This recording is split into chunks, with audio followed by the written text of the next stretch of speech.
With apologies for the delay, I will call the March 19th, 2024 meeting of the Southborough Historical Commission to order. It's 7:07 p.m.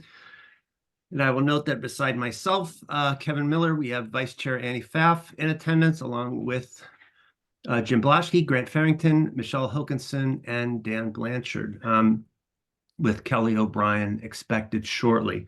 So first item on our agenda is the demolition application at 77 Deerfoot Road. And I note that the applicants are in the among the attendees. And so Ellen and Michael will bring you over in due time and maybe have some questions and certainly have you talk and explain whatever you'd like to.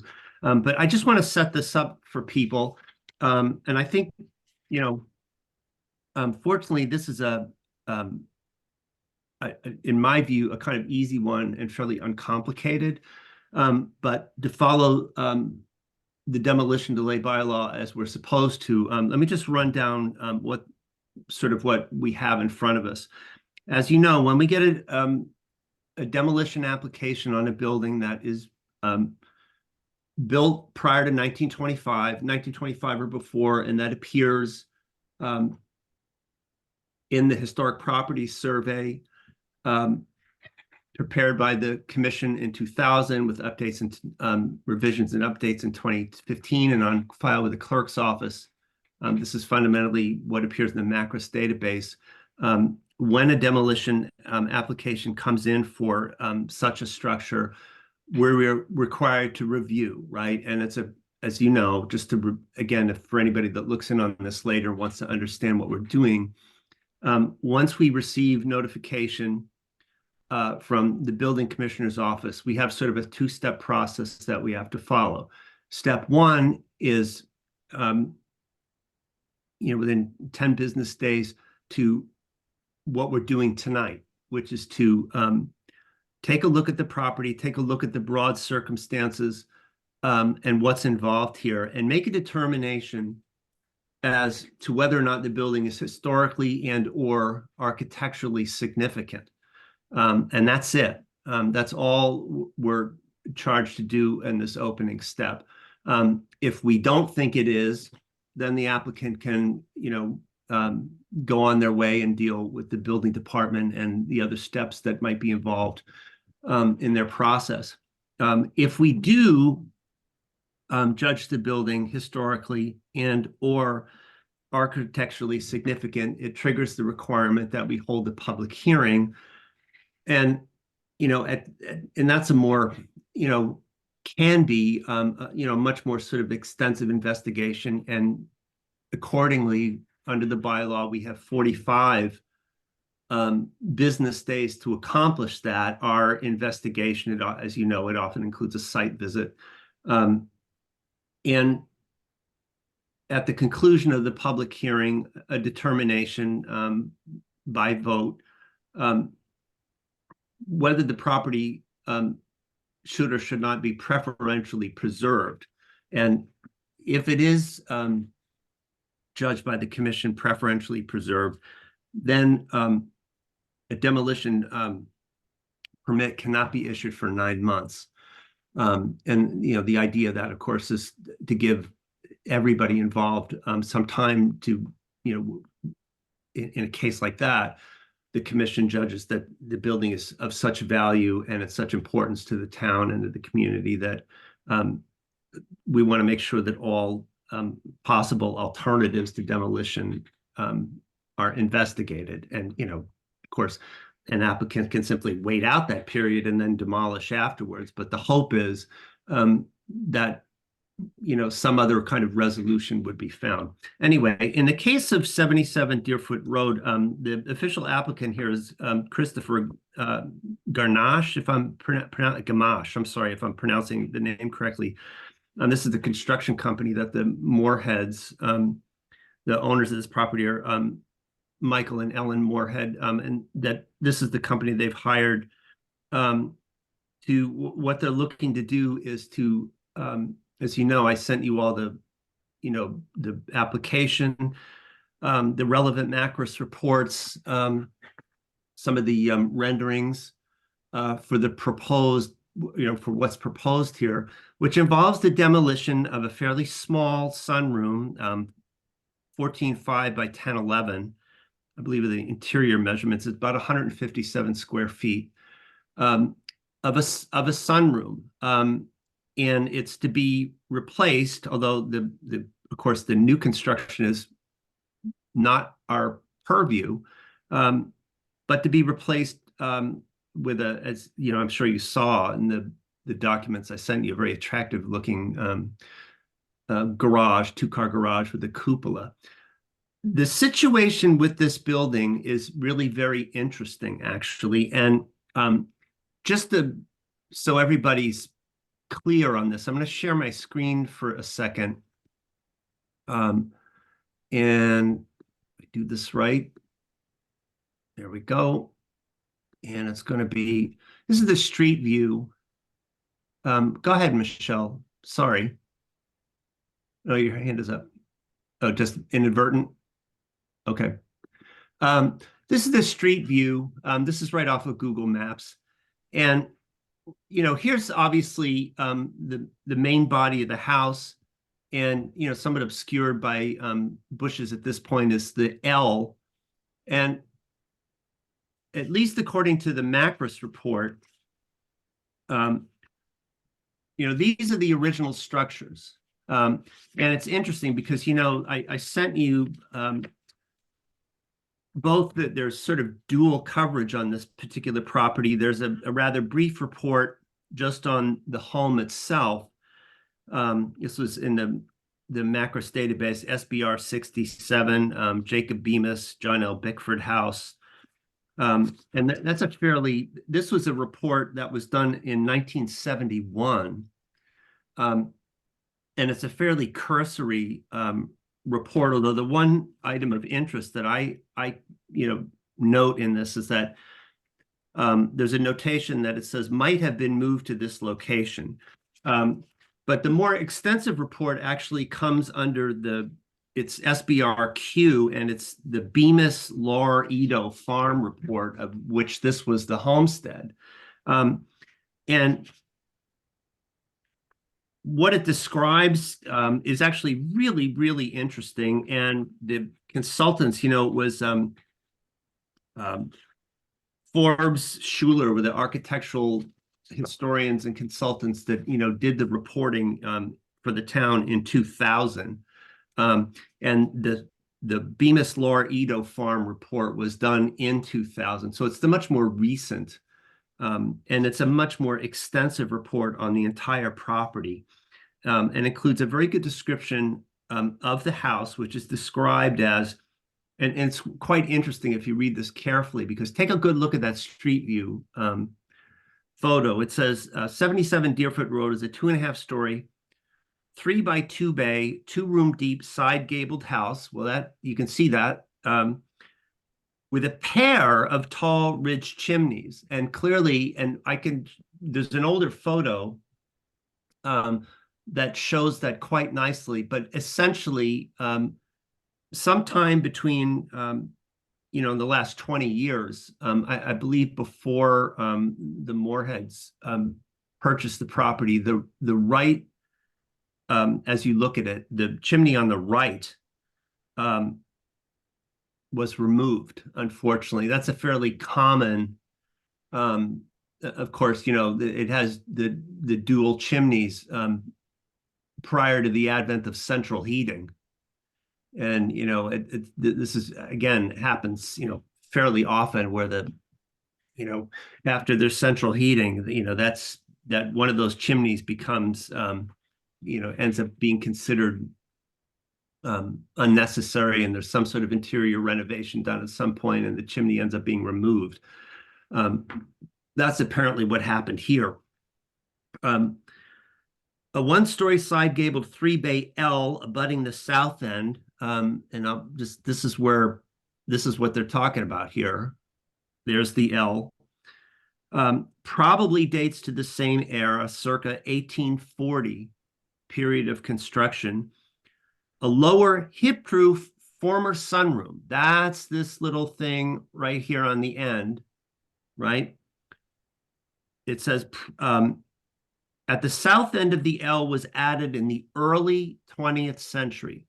That is the structure that the applicant proposes to remove. And you can, you get some sense here with the driveway and the two cars, like this is where the garage is going to go, obviously. And, it helps you to understand why they want to do what they're proposing. Then it says, a third narrow brick chimney rises from the sunroom roof up the south side of the L. You can just see that barely right here in the cursor. That, as I understand the plans, would also come down. And I when I have the Moorheads clarify this for me, but I believe that chimney actually services the sunroom. So it makes sense. And the report on this property is actually really interesting, and in a certain way, it evokes a kind of sense of heartbreak in me. And this doesn't pertain to the applicant or the current owners or any of that, but just you really get a sense of the way Southborough has evolved over the last 50 years and even in the last 20 years, because the report. I'm trying to bring this up. The report, this is the 2000 report that I was referring to. I believe that the current property is about an acre. At the time this report was prepared, the acreages here is listed as, where is it? 6.82. And at one time, as the report notes, the farm that this was the homestead to was as large as, I believe, I have it here somewhere. It's in the report. Something on the order of, I believe, 73 acres. So it was really quite a large farm. And you see, this rather stunning barn, and I believe this is a cow barn, and there are all these ancillary, sort of outbuildings that were once here. All these are gone now, and it's a built-up neighborhood with modern houses, most of which were built apparently in the last 20 years. It lists in this survey the main house itself, 1840, the barn, 1844, a cow barn, mid 20th century shed, and the landscape itself. And here's some nice photos. Again, you can see there is the sunroom that the applicant proposes to remove. View of the barn with the house on the right. You're looking basically south in this photo, the one where my cursor is on. And look at the barn, it just breaks my heart. Not that the house that's currently occupies that location isn't quite nice, but there's a capsule of Southborough, because these photos apparently date.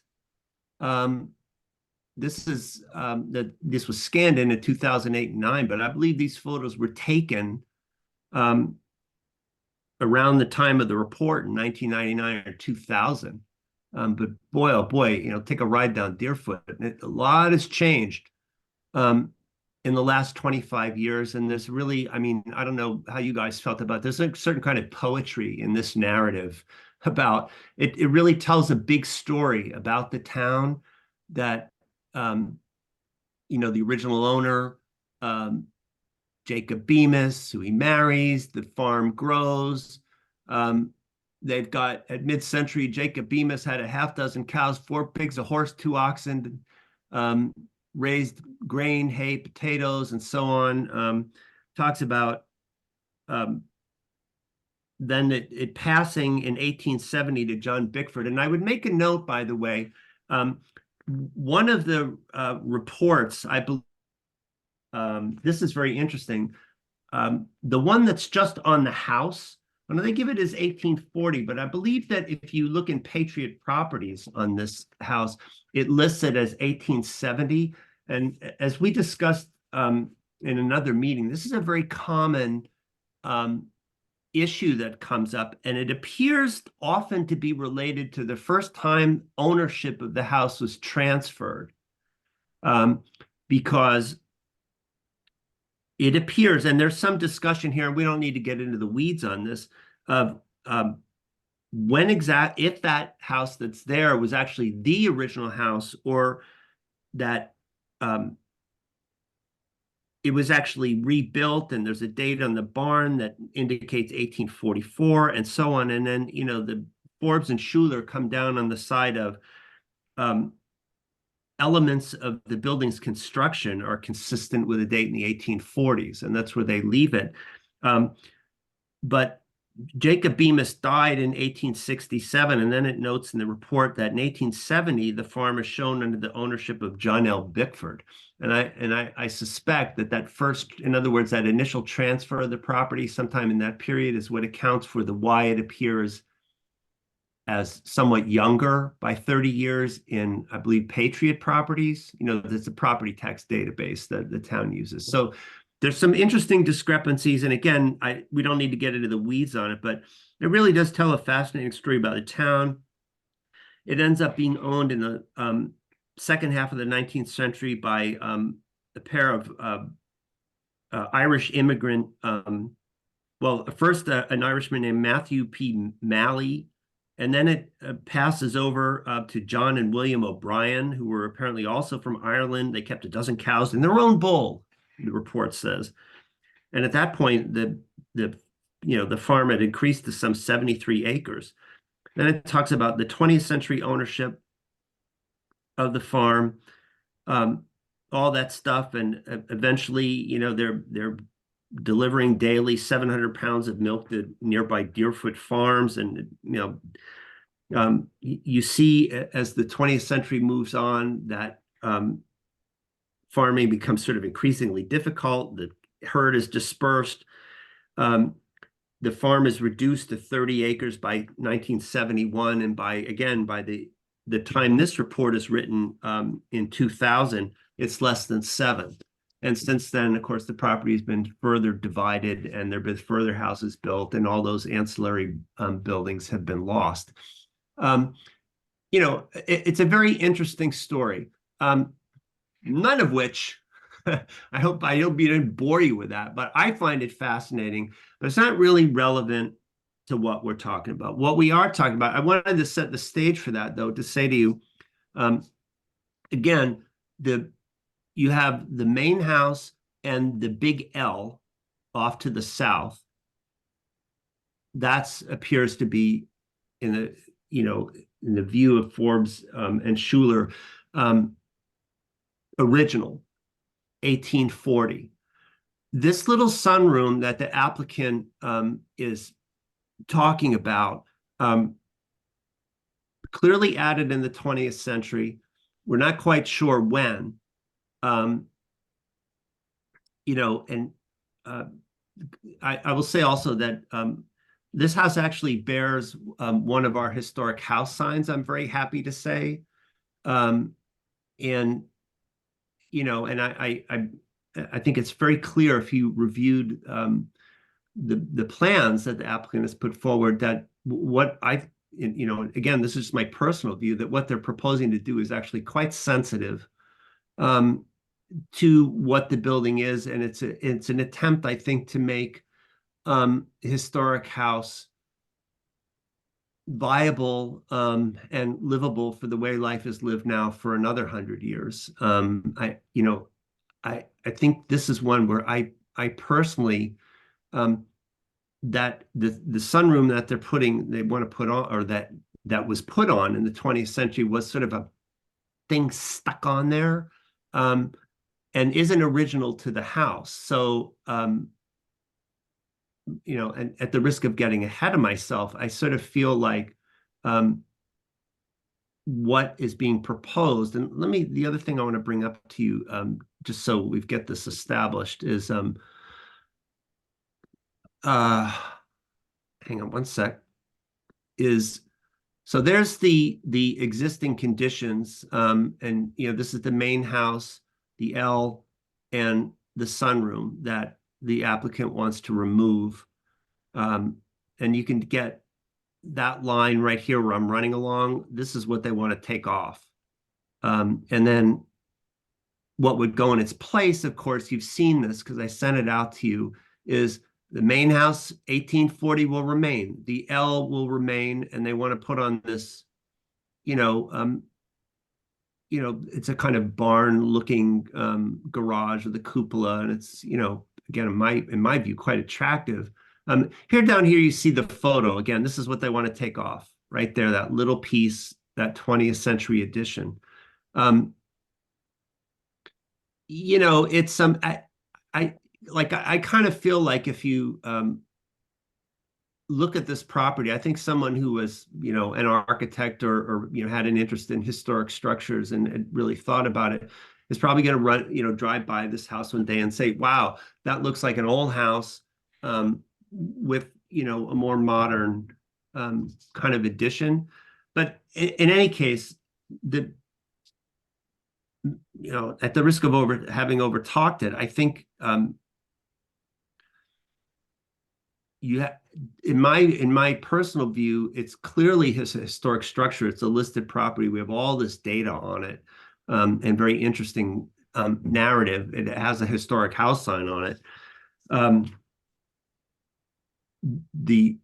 We're charged under the DDBL to review a property if there is the language in terms of defining the word demolition is any act of pulling down, destroying, removing, or raising a building or commercial or commencing the work of total or substantial exterior destruction with the intent of completing the same. And then obviously, the great news here is, I think the applicant is very much committed to historic preservation of the original house. What they're asking to do is to be allowed to take down a 12 or 14 by 11 add-on, 20th century add-on, that to me is clearly substantial. I mean, that's 157 square feet. It's not nothing, So in my mind, it is a historic structure. It would, we are just bound by the bylaw, in my view, to move to a hearing. And that gives, again, the opportunity of butters or anybody who has an interest in this to speak their piece. But, the preview of my position on this is that the applicant should not be delayed and, should probably be allowed to move forward because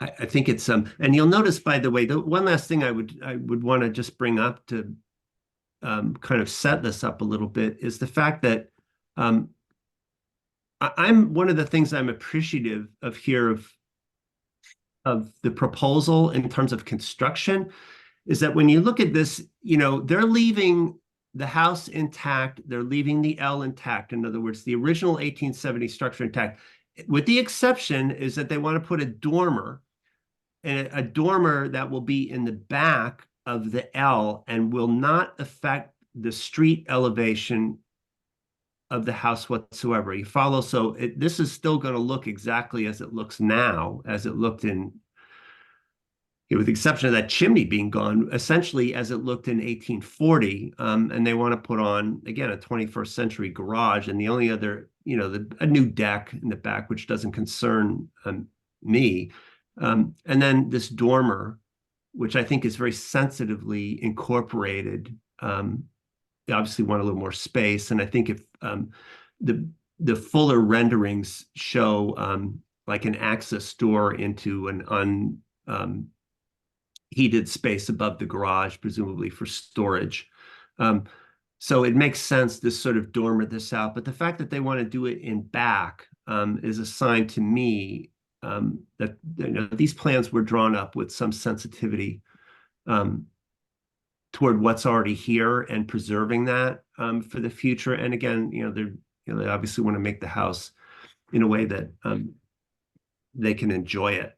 So what I propose to do, having filibustered on that, is I'd actually like to, if it's okay, Ellen and Michael, because these are the homeowners, is to bring you over first, if you'd like to. Could you raise your hand if either one of you are willing to sort of come on? Great. Kevin, if it's okay, I just have a question Yeah. before that. For the demolition delay bylaw, this is the first demolition that I've had that is for a partial part, a part of the structure. So for the demolition delay bylaw, do we have to make the determination of that the part of the building being removed is historically significant, or is it the building in its entirety is significant and therefore, and then Yeah, a partial demolition occurs? it seems to fall under that you see the problem is if, for instance, if an easy out for this, if you were looking for that, I'm not saying that we are, I'm just giving you a hypothetical. If it had been we had been able to pin down that sunroom had been built in 1936, it would be none of our never mind, and the applicant could have just gone straight forward. But since we can't pin that down, and the best we have is that it's an early 20th century and it's attached to the whole structure that's 1840, it falls under our purview. But again, and I'm not trying to bias anybody, but my view of this is pretty straightforward, that what they're proposing, and the applicant has indicated in some of the stuff that went, and I didn't include it because I don't want to just swamp you with materials, that this sunroom is not very well built and not in very good shape, leaks air, impossible to heat, all the stuff that you'd expect from a sort of casually built and what may have been at one point like an open porch. So, that they want to come in and basically, I think that you can make an argument that what they're trying to do is actually strip the building back down to its essence and then make a modern addition that, again, if somebody, I think, I know that Mr. Moorhead, I believe, is an architect and did these plans, that another architect is going to drive by and say, yeah, that's if they look at it very carefully, that's an 1840 house with a 21st century addition. And it is what it is, and buildings evolve and become, Yeah, I was just wondering for the technical aspect. I'm sorry, that was a long answer to. I think the technical thing is that because it's all attached, we have to consider it as one. And so, again, my basic position is, it's obvious that we have to vote tonight that it's a historic structure, and go forward to the hearing. We're obliged to do that under the bylaw. But because I see this as a very simple case, I'd like to proceed with all speed to try to let this applicant go and, get on with construction season, because I think it sort of would be folly, personally, to try to hold this up, because I think it's a sensible addition. It's not removing anything that's, we don't even know. It could have actually been built after 1925, this sunroom. We just don't know, and I don't think the applicant knows. But can we go around and we'll ask questions, and well, maybe if it's helpful to Michael and Ellen, do you have anything you want to say at this point that I doubt, or? Kevin, you have laid it out exactly as we've envisioned it. It's a leaky old sunroom that was just tacked on. I do believe it was a exterior porch at some point, and that they just enclosed it. The porch behind is falling apart. It's all things that you've talked about. So yeah, and that the chimney that's between that sunroom and the L. Yep. Does that service actually the sunroom or the L? It's fully enclosed, and there's no inlet into it. You can see an old pipe inlet in the basement. So we think that was an old actual living space. We think Uncle Larry lived down in there, and it was probably a exhaust, but there's nothing. It doesn't serve anything. There's no working. There's a working chimney for the boiler, but there's no working fireplace in the house. Yeah, that chimney does nothing. Yeah, and you guys didn't, because I think you just bought the house in 2019, 18? 19. Yeah. 2019. You didn't take out that other central chimney. It's right there. No, there was an extensive renovation in 2005. Yeah. I believe that's what it was. When I found the septic plan in the as-builts, in the tag in the windows says 2005. So there's an extensive renovation, and that's when the chimney came down. Yeah. And it used to be it was a quad bedroom upstairs. It actually used to be a two-family house. And so the L was one side, and then this side was another. Of course, it was probably built before it was built before there was indoor plumbing, so it was built as a quad bedroom upstairs. And they took that chimney out so that could be the master suite on this one side, on the north side of the house. Yeah. So no, we Yeah. didn't take that down. I feel your same pain. Would have been great to keep it, but it just wouldn't have worked for, what they were selling back in 2005. As this house doesn't work for now, what we're doing in 2024. Well, I think the only thing that you miss is the exterior symmetry. Of Yeah. It would have been, yeah. And even the peak out front, wasn't there originally. So you would have just seen this too, all the time. But yeah, I'm agreed. Well, so let's go around and see what I'd just like the sort of commission to say what you have to say, or ask whatever questions you would like of the Moorheads, if you have any. Jim, good. Annie. Yeah, so I first of all, I want to say I absolutely love the plans for what you guys envision to do. Even though, that type of work is, outside of our purview, we have nothing to do with it. As someone who loves historical homes, I think you guys are doing it right. So I applaud you for that. So I'm gonna go a little bit against the grain here, that I don't think this sunroom meets the definition of substantial exterior destruction as laid out in the bylaw. I think it's small. It's 5% of the house. And I don't think it really even would qualify to come before historical. It's the word substantial is intentionally vague in the bylaw, I think, but it's, in my opinion, it's the size, and the size of it is not substantial. So I'm in favor of you doing what you want to do with it sooner than later. Grant. Yeah, I just want to echo Annie's first point there about appreciate the plans for the house, and kind of using what's mainly what's there, instead of knocking the whole thing down and building a new house. So I appreciate that. I think I differ from Annie a bit. I do view the structure itself as historic. I suspect that if we were to go to a hearing, that I would be in Kevin's camp in terms of recognizing that this is a pretty simple demolition, and would likely be in favor. But I think that we should probably have that hearing, and I think it could be a brief timeline.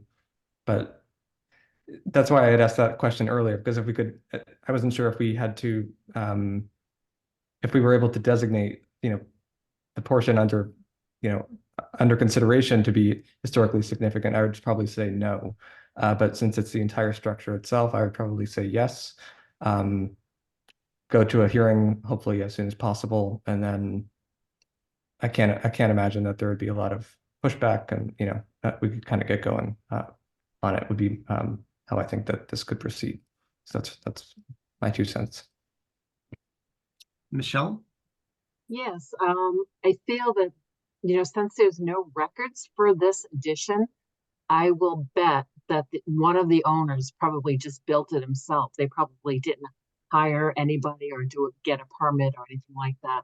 And I feel that it is, the house is significant, but I just feel that this is not something that that needs a hearing, in my opinion. And I do like the plans for the future, and just to keep it in in historical character. Dan. Yeah, I think I'm kind of stuck in between Annie and Grant on this as well. but I appreciate the thoughtfulness and I appreciate the caution, especially when renovations in this area, which is always much appreciated. And I think in looking at the plans themselves as carefully as they are drawn up, in fact, it actually, I think, I don't want to say solves or rectifies some of the damage that was done in 2005, but I think that's kind of where I'm coming from, is that the plans themselves, the architecture that was done and designing it, actually lends strength to the future of the house rather than distracts from it, which is much appreciated. And I think, when we look at the missing, we look at the change of roof line, and then we look at the loss of the other chimney, but I think the creation balances and creates a far more sustainable historic house, as Kevin pointed out, for future generations. So yeah, I think any kind of demolition next to a house of historic value, especially in the Deerfoot Farms area that supplied, and was a significant supplier to Deerfoot Farms itself, and that whole kind of web of connections to the agricultural past of Southborough. But I think it's a small sunroom that was built as an afterthought. Probably wasn't really designed for longevity. So, but that's kind of where I'm coming from. I think if it goes to a hearing, it goes to a hearing. But from my perspective, I lean with Andy on that. I don't think it really needs to, considering the square footage, and its design itself. That's where I'm. I have to say that in looking at this question of substantial is very interesting because it isn't defined. It's entirely subject to our discretion, and what substantial, synonym, considerable. Well, what's considerable? The one thing I will say to my fellow commission members that as chair, my concern is about precedent. And establishing something that we are actually trying to parse based on square footage, or, I think that puts us in a rather dangerous position, which is why I personally would favor going forward to deeming the property historically and architecturally significant, which would require the hearing, but as a gesture, toward common sense and toward the applicant, and the process, that we follow the process, but we do it in a way that's as friendly as possible, is to try to expedite the hearing. For the record, all that is required of us is to have it posted for 7 days, not 7 business days.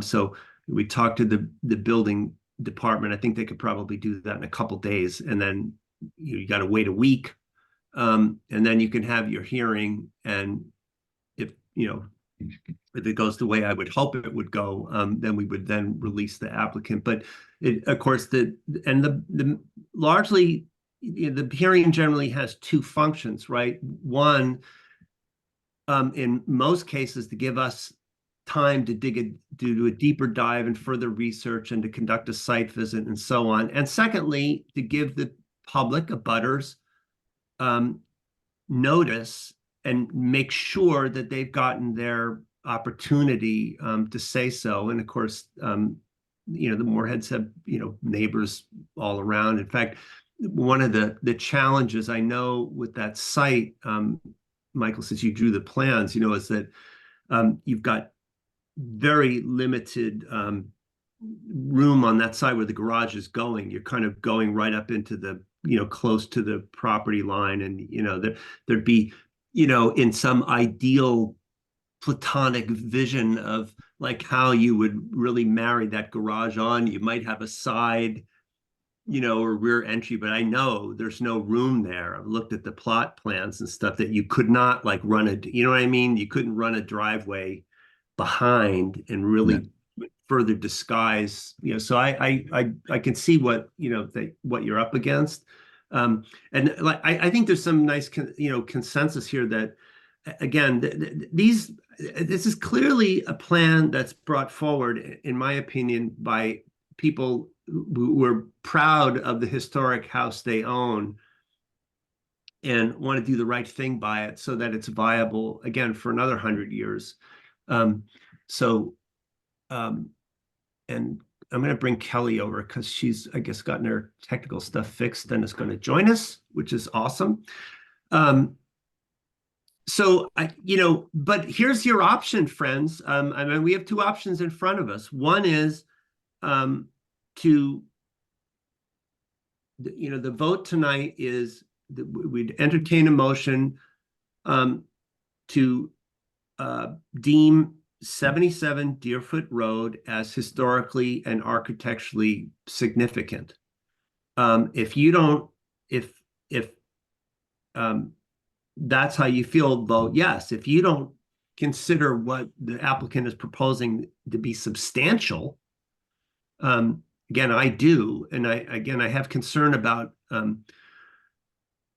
the due process for all applicants going forward. I have to kind of take a larger view of this. But if you don't think it's substantial enough that we should even be having the hearing, then vote no. Vote that you don't. I mean, I know it's not the, you know what I mean? It's not really the vote what you want to take. You want to take the vote that it's substantial or not substantial. I'm personally, that's not allowed for in the bylaw. To make that kind of parsing. And as chair, I would be very strongly opposed to that, because suddenly we're playing legal counsel and trying to decide what the definition of substantial is or considerable. So it seems to me it would, in a way, if you wanted to compartmentalize just on the sun porch, just vote it's not architecturally, historically significant. You follow? And you could really believe it's because I don't think this is substantial. Am I making sense what I'm putting in front of you? I think. Yeah. Go ahead, Dan.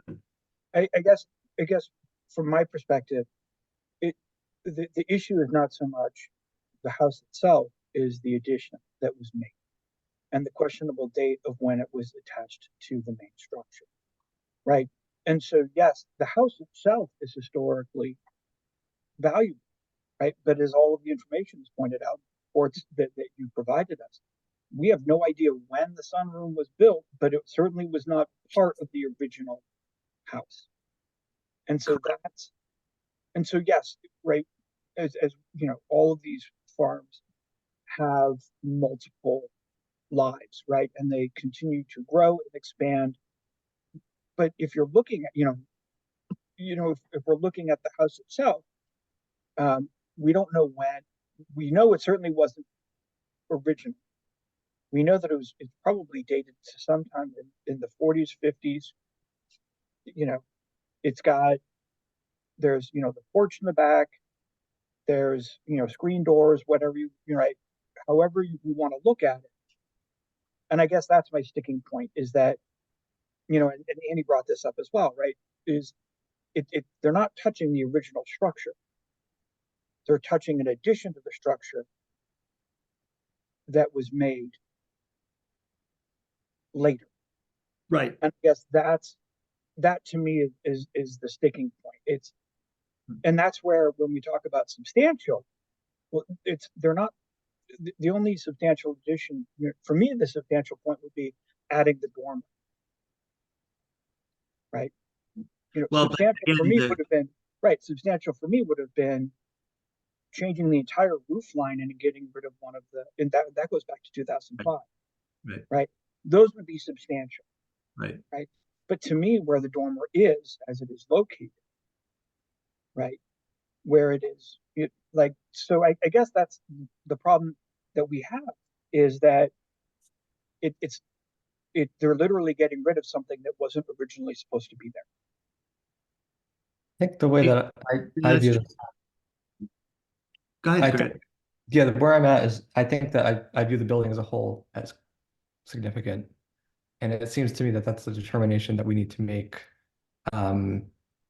I feel like we could show the applicants, that we're serious and trying to move this along by scheduling, right?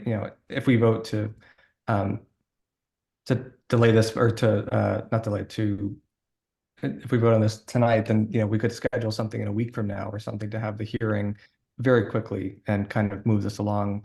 And as I think we all kind of get the sense here that we know which way that this application is going to go. It's just the question of, do we deal with it tonight or do we deal with it a week or whatever it is, a week or two from now? Yeah, and I will say that it could be that my qualms and concerns about precedent, I freely admit they may be misplaced. I will say that, Michael and Ellen, we have never faced, at least as long as I've been on the commission and certainly as chair, nothing quite like this. Like it's always been all or nothing. An applicant comes, they want to take down the whole house, and we have yet to face this particular scenario. So that's why, if you hear a little bit of indecisiveness, there's some justification for it. We're trying to find our way. It must be said that, of course, cutting into that, again, I think that dormer is sort of genius. You want to get more space in the place. You do it in this way that's, again, very sensitive to what the house is.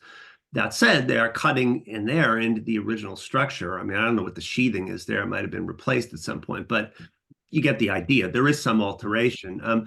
But, I'm open to the idea that, we take the vote. Kevin, let me jump in. I'm in agreement with most of the comments. I think the determination, as Daniel and Graham both said, mostly is the structure itself historically significant? And it is. The fact that it's got an add-on after the fact is not germane to the original determination. I think we all recognize that because the house is an old house below, more than 80 years old, it falls in that category. Therefore, it needs to come up for review. That being said, I wonder if we can't have a provisional vote tonight pending the posting, meaning that I think we all, if we were going to go around the table, would say we're fine with this partial demolition of the sunroom. We completely understand the reasons why. It doesn't affect the original structure. While it is a historically significant house, it is not this particular action, this partial action is okay as the committee is concerned. Is there not a way to take a provisional vote that would automatically become in effect once the notice period is done? I don't think so, because again, I don't want to go advertise a hearing, letting anybody that wanted to show up to the hearing to speak to know that we've already made up our minds. I mean, that seems kind of dirty pool. But what I would say, maybe, Jim, what do you all think of this? If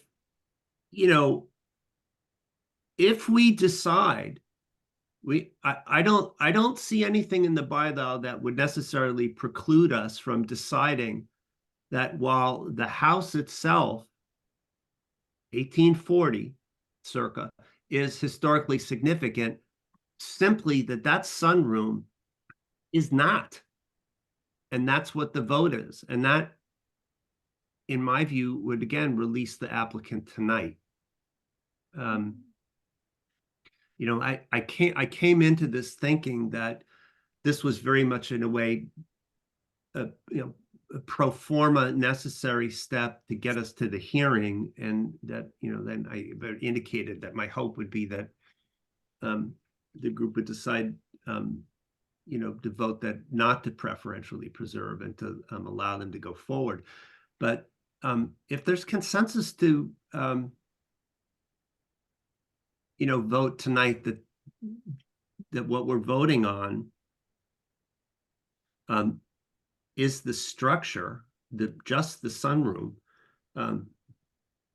If that's the way you guys want to go, I go ahead and you can outvote me if it came to that. I've been outvoted before. Why don't we put up the language for the DDBL? There's one paragraph that defines this. And I have it up, Jim, if you'd like. Yeah, sure, Grant, bring your copy up. Oh, sorry, I can't screen share. Make you co-host, though. Go ahead. Hang on. Okay. Great, 1 second. Because Kevin, I hear you. I don't want precedent to be jammed up here. Can you see Ecode 360? Yeah, just get rid of that got it thing down there. Oh, sorry, yeah. So I think it's paragraph D. You can see that.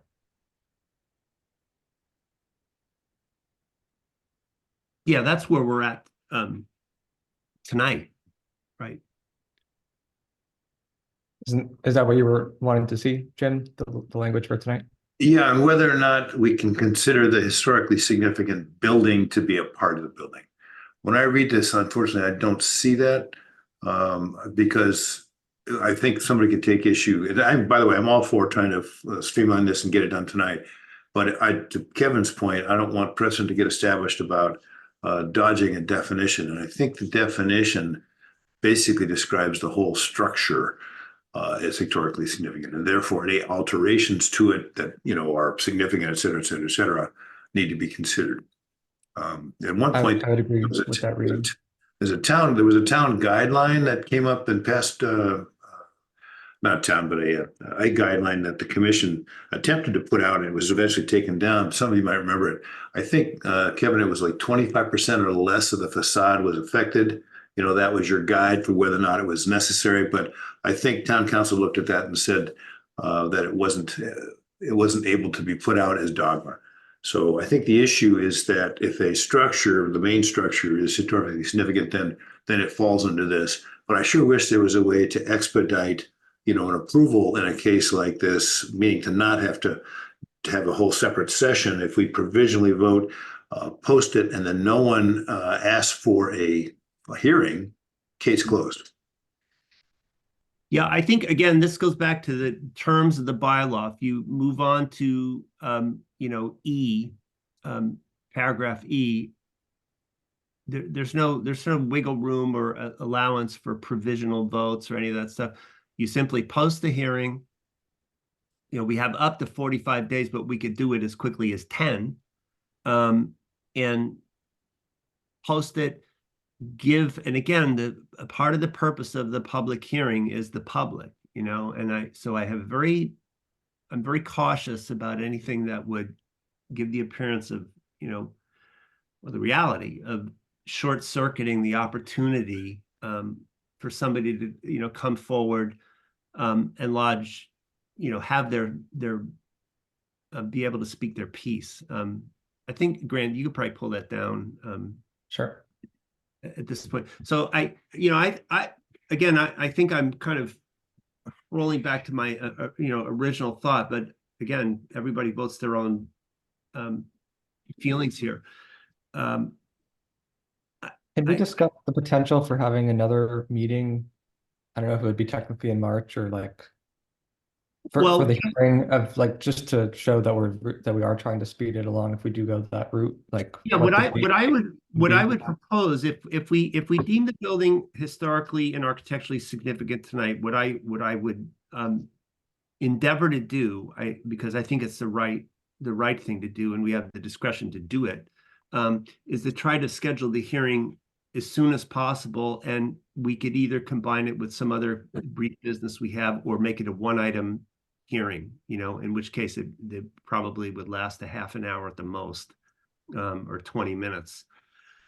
Come in, anybody have anything to say, yes or no?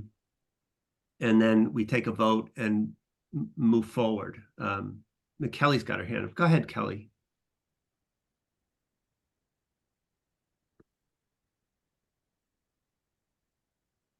Hi, sorry about that. Just a suggestion, I'm going to recluse myself from any vote tonight on this because I stepped in late. But how about if we give can we get in touch with the Historical Society to see if they have any photos that would determine whether or not that last piece was actually from 1840 or not? Well, I think you came in after we talked about this, that the Forbes Schuler report from 2000 is pretty definitive that that sun porch was added in the early 20th century. So I don't think there's Oh, any okay. question. I just think I'm quite confident, and I think the applicant is as well, that this does not date to 1840, that this is why, to me, it's so easy. Like, even though it's taken Okay. us an hour, that this is a tiny little porch that was tacked on in the 20th century, has nothing to do with the original structure, the original massing of the house and the L to the south. This is a tack on, a 20th century, kind of a, in some ways, and nothing, right? Like, I understand Annie's, I thought about this, because in terms of you look at the entire house, it's a really small piece of it. But again, I'm a little cautious about getting into the parsing of the word substantial, and especially in terms of the precedent it might set. So again, my proposed, in a way to try to meet in the middle, follow the letter of the bylaw, but be as applicant friendly as we possibly can, would be to vote it significant tonight and then move with all dispatch to get this hearing posted and held. And I know the applicant's got to move through various other conservation, I believe, and you've got wetlands and issues to deal with. So what I would hope is that, given how we seem to feel, that they wouldn't be held up by us, that in other words, we'd be able to move this along, pretty quick. But shall we get, and then, so I would say, it's not clear cut. This is why it's taken us so long, but, vote what you think is right here. And we'll try to move, we're going to move forward pretty quickly either way. Anybody else want to say anything else before we kind of? I do think that this is something that we need to come back to and look at, just because if this was an independent structure that was not attached to the house, we would not have to have this meeting. Correct. Right. And so I think that's, and I think Jim's point is correct, right? And as well as Grant's, is that, yes, it's the entire thing, and that's the way it's written.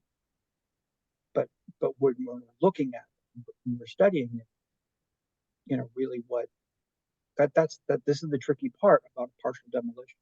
And that is not how any of the language that we're following is. There is no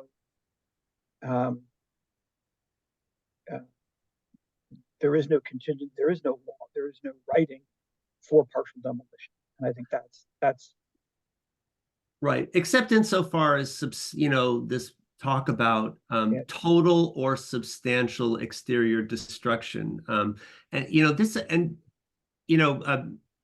Michael and Ellen, as it so happens that we're looking to sort of at some point bring the DDBL back to town meeting for some revisions and updates, and this is one of the things that I want to consult with town council about, the possibility of sort of dealing with a specific situation like this a little bit more clearly going forward, because again, it hasn't come up for us before. So it's a very interesting, if nothing else, you're providing us with grist for the mill.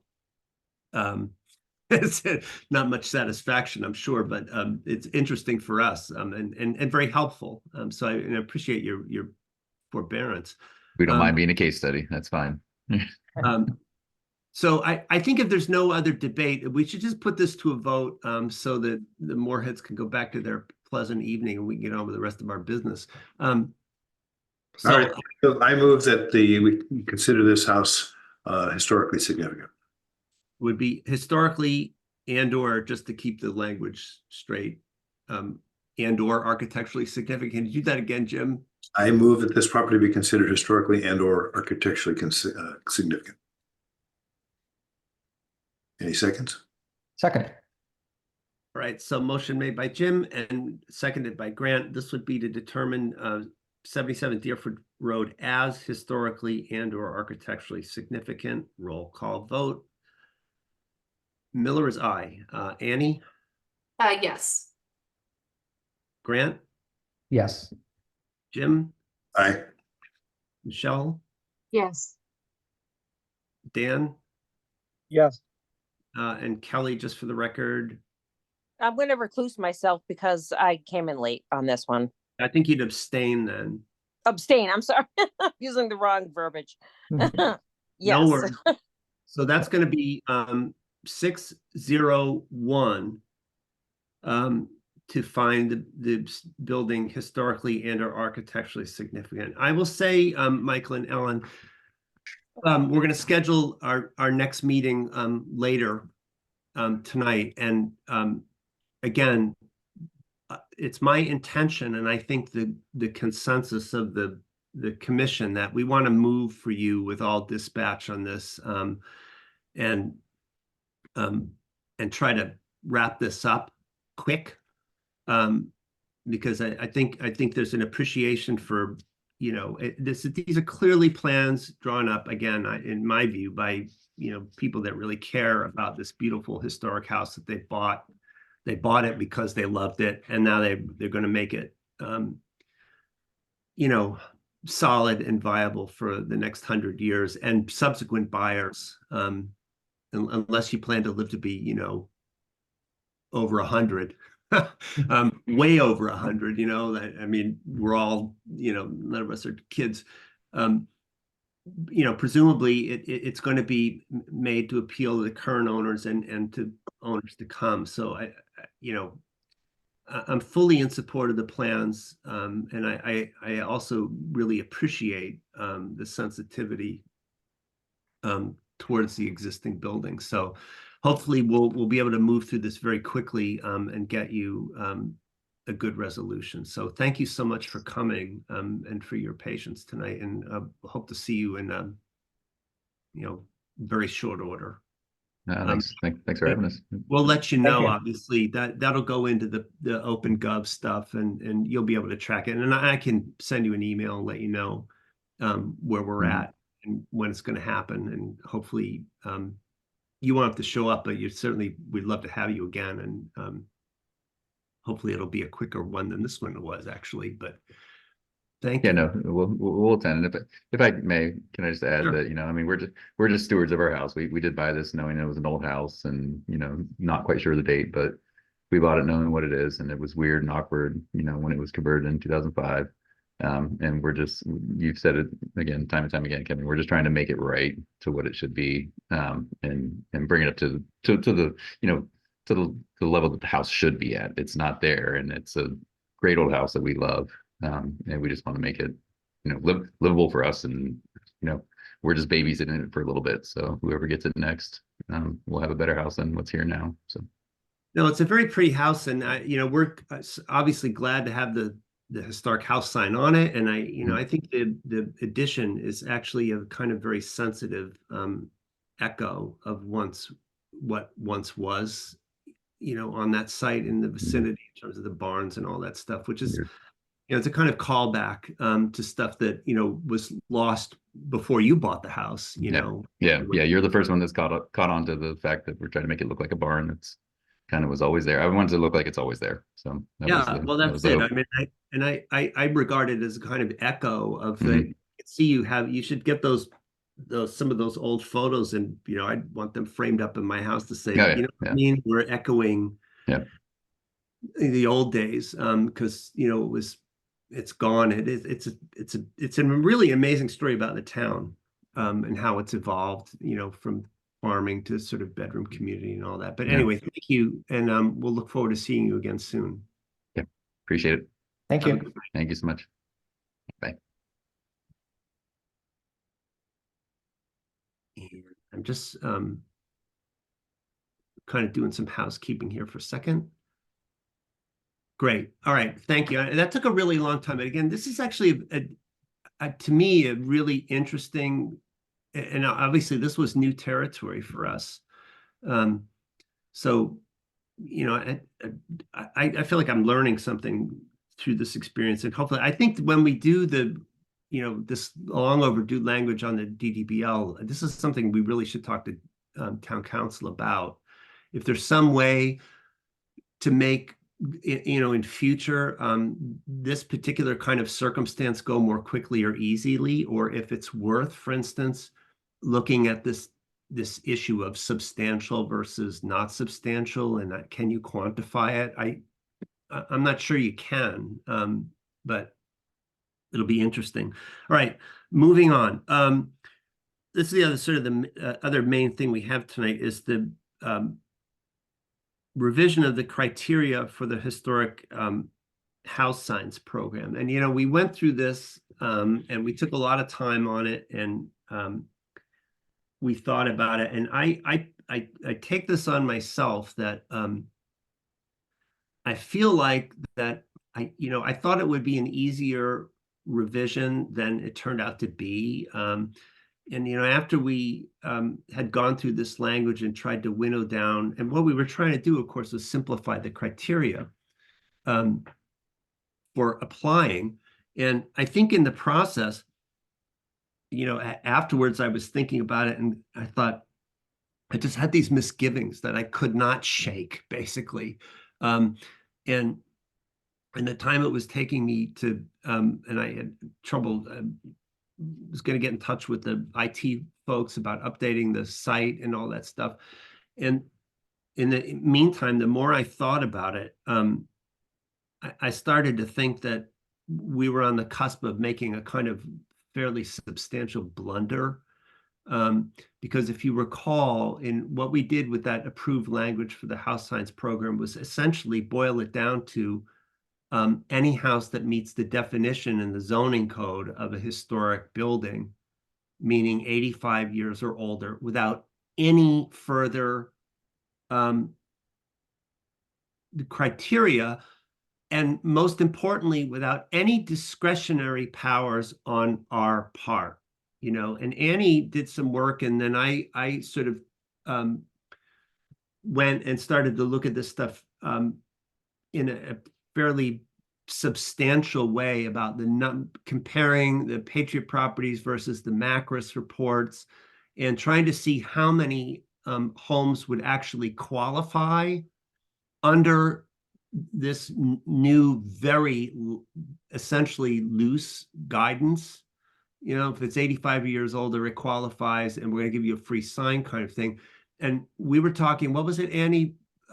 Over 600 just for starters. And I think I had more. So I don't have the spreadsheet. I haven't looked at the spreadsheet for a while, but that sounds about right. It was a huge, huge number. And I started, again, I had misgivings. I don't belabor the point. So, you know, I did this thing that I had sent out to you, and I'll just bring it up on the screen. Bear with me 1 second. This sort of survey of, you know, it turned out to be 22 house signs programs in Massachusetts that I looked at, and I gave you the town, who the acting authority was. Most of these were historic, municipal historical commissions. I did include a couple of private, for instance, Belmont Historical Society, because they're the ones that do this program in that municipality. So some private societies, I believe one on Nantucket, the Braintree one was private, but most of these, Concord, Foxborough, Hudson, Ipswich, Lenox, Maynard, Medford, or no, those were all town historical commissions. Again, Medford was private, Nantucket was a private nonprofit. Historical, Reading, Rowley, all town, Sandwich, Situate, Stoneham, all town, Swampscott, Watertown, Westford, Rentham, all town historic commissions. And what their sign programs were, you know, those links, you know, went straight to the programs, what the signs cost, what they were made out of, and most importantly, what they had as criteria. And if you went through this document, you know, what you saw was that there were some towns that had really quite loose, you know, definitions. Some of them, they had the same criteria that Southborough, that we presently have on the website, that all that stuff is lifted off of National Register rhetoric. And the problem that I had with that rhetoric, and what you realize is that towns, you know, there's this thing that goes on in town government where everybody looks around and goes, well, what is everybody else doing? And then sort of just lifts it and cherry picks it and drops it into their thing. And I don't know if you know, some past incarnation of historical did that, or if they lifted it off us, but whoever lifted it off of National Register guidance. But that guidance tended to be, you know, really more applicable to historic districts and not to the judging of a historic house. So for instance, Concord uses Southborough's current criteria and says you have to meet 2 of 5, which is exactly what we have.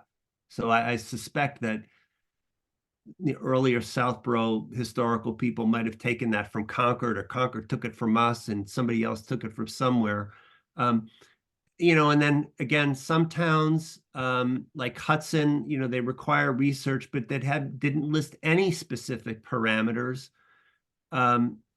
Ipswich, you know, as you see there, does it all buildings 75 years or older so that's similar to what we were doing, but they prioritize certain periods of buildings.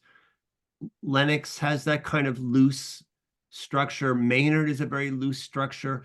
But to me, as I looked at this, the best ones were ones that also incorporated some sense of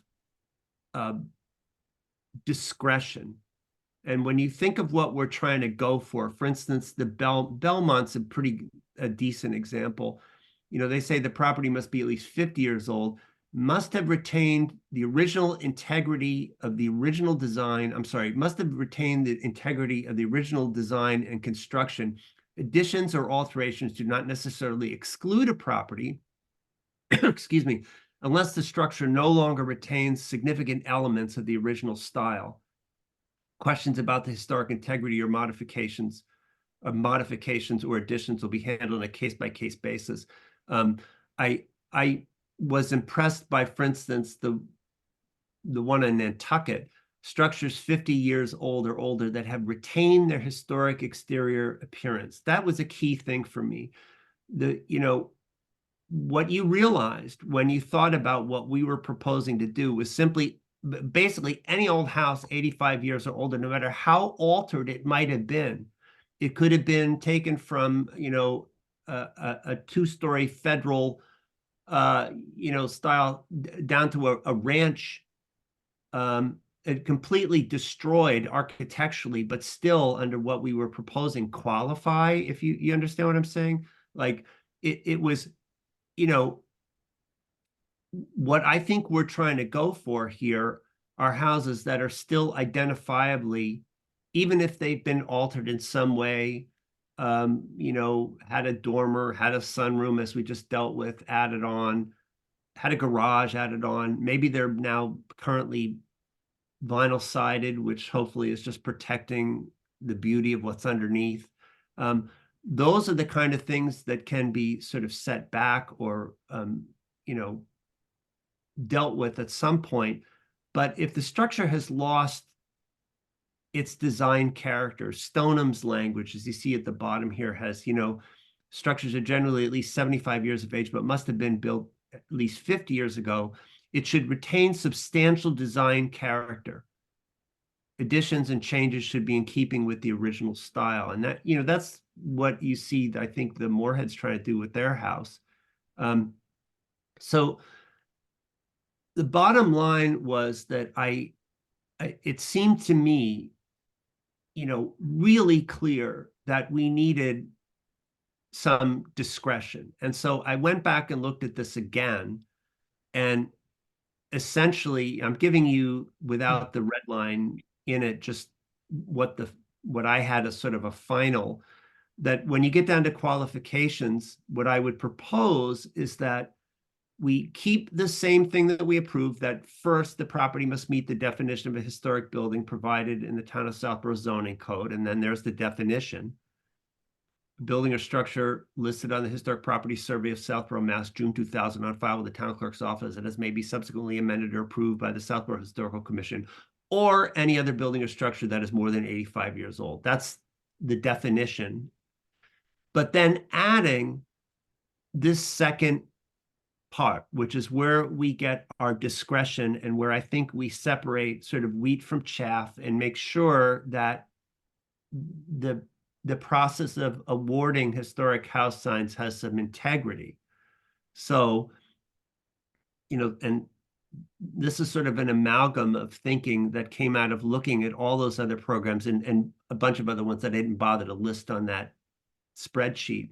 That secondly, the property must be in good repair, contribute to the streetscape, and meaning, you know, as you go by down the street, down the sidewalk, you see the house, it should make some positive contribution to the you know, visual fabric of the town, and should retain sufficient integrity of features to convey its original architectural and or historic identity, so that you be able to look at that and see that it's still recognizably what it was.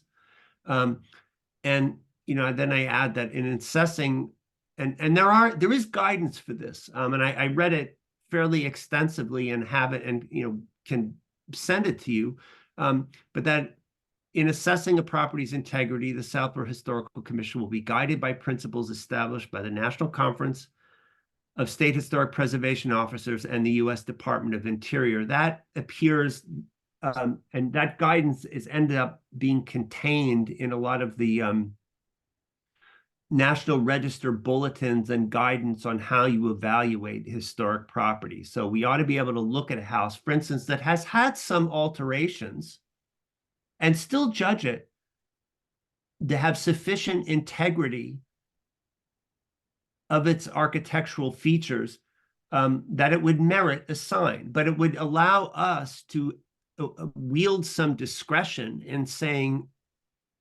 maybe never, but if we ever need to, you know, this house simply doesn't, having been, you know, altered or perhaps very badly altered, simply doesn't rise to the level of, you know, what we're looking to recognize and acknowledge and honor, if that makes sense.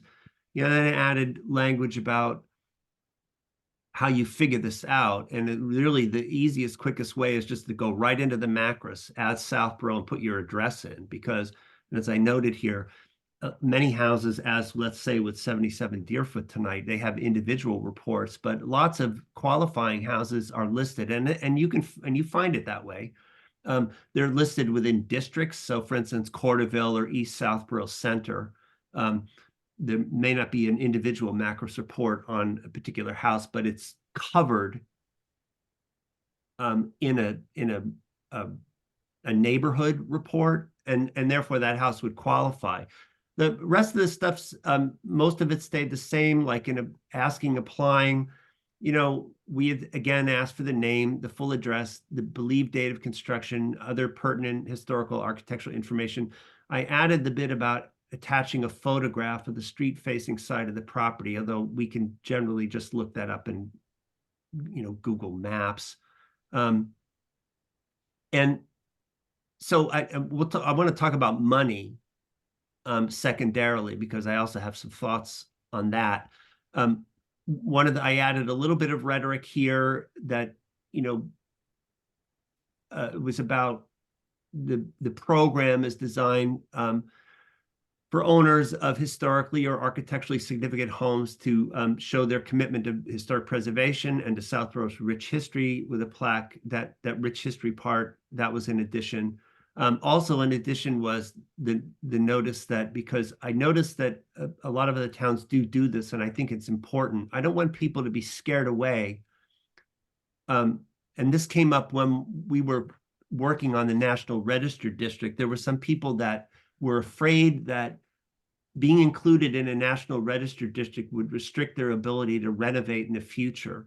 And the answer to that, of course, is no. It in no wise restricts you from doing anything. Same goes with the Historic House Sign Program. Once you qualify and pay for your sign, it's yours to keep.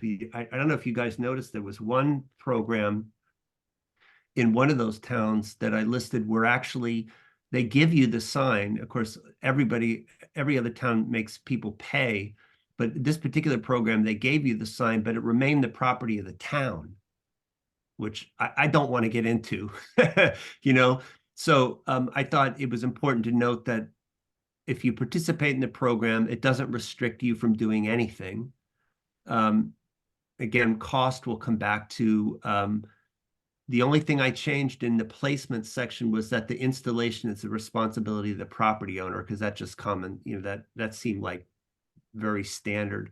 So I'm just curious what, you know, if you were able to compare the two documents, and if you see the essence of what I'm going for in coming back to you, again, with hat in hand and with apologies, because we thought we had this settled.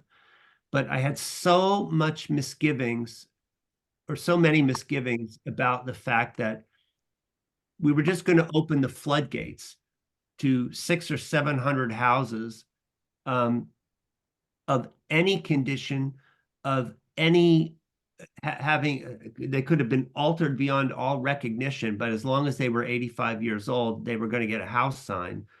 It seemed to me that it sort of was, we were in a way gutting out the spirit of what this program is supposed to be about, is trying to set a high bar for historic preservation, trying to encourage a connection between homeowners and the street and the community and the people that go by, trying to draw an awareness to the architecture of Southborough and the history of Southborough. And so if you pull out the discretionary elements, I thought the thing could get away from us very quickly.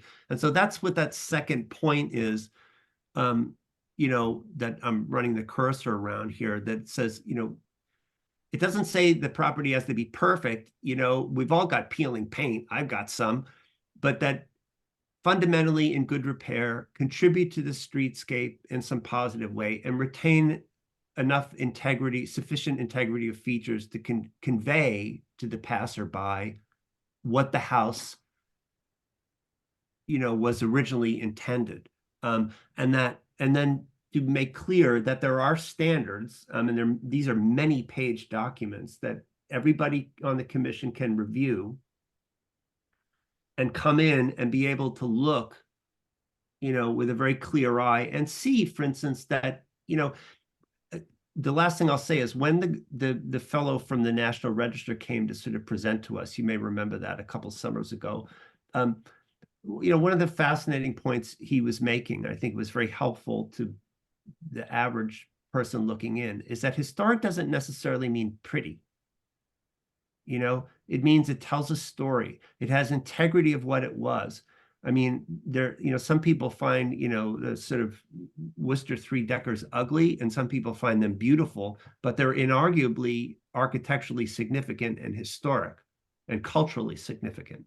And, you know, there's a lot of buildings in Massachusetts that way, but they can't be altered beyond recognition. And that's what I was seeking to kind of get at. If the property's in good repair, contributes to, in some dialogue with the street, and retains a sense of what it is, and we would have the ability to, you know, exercise our discretion on those points.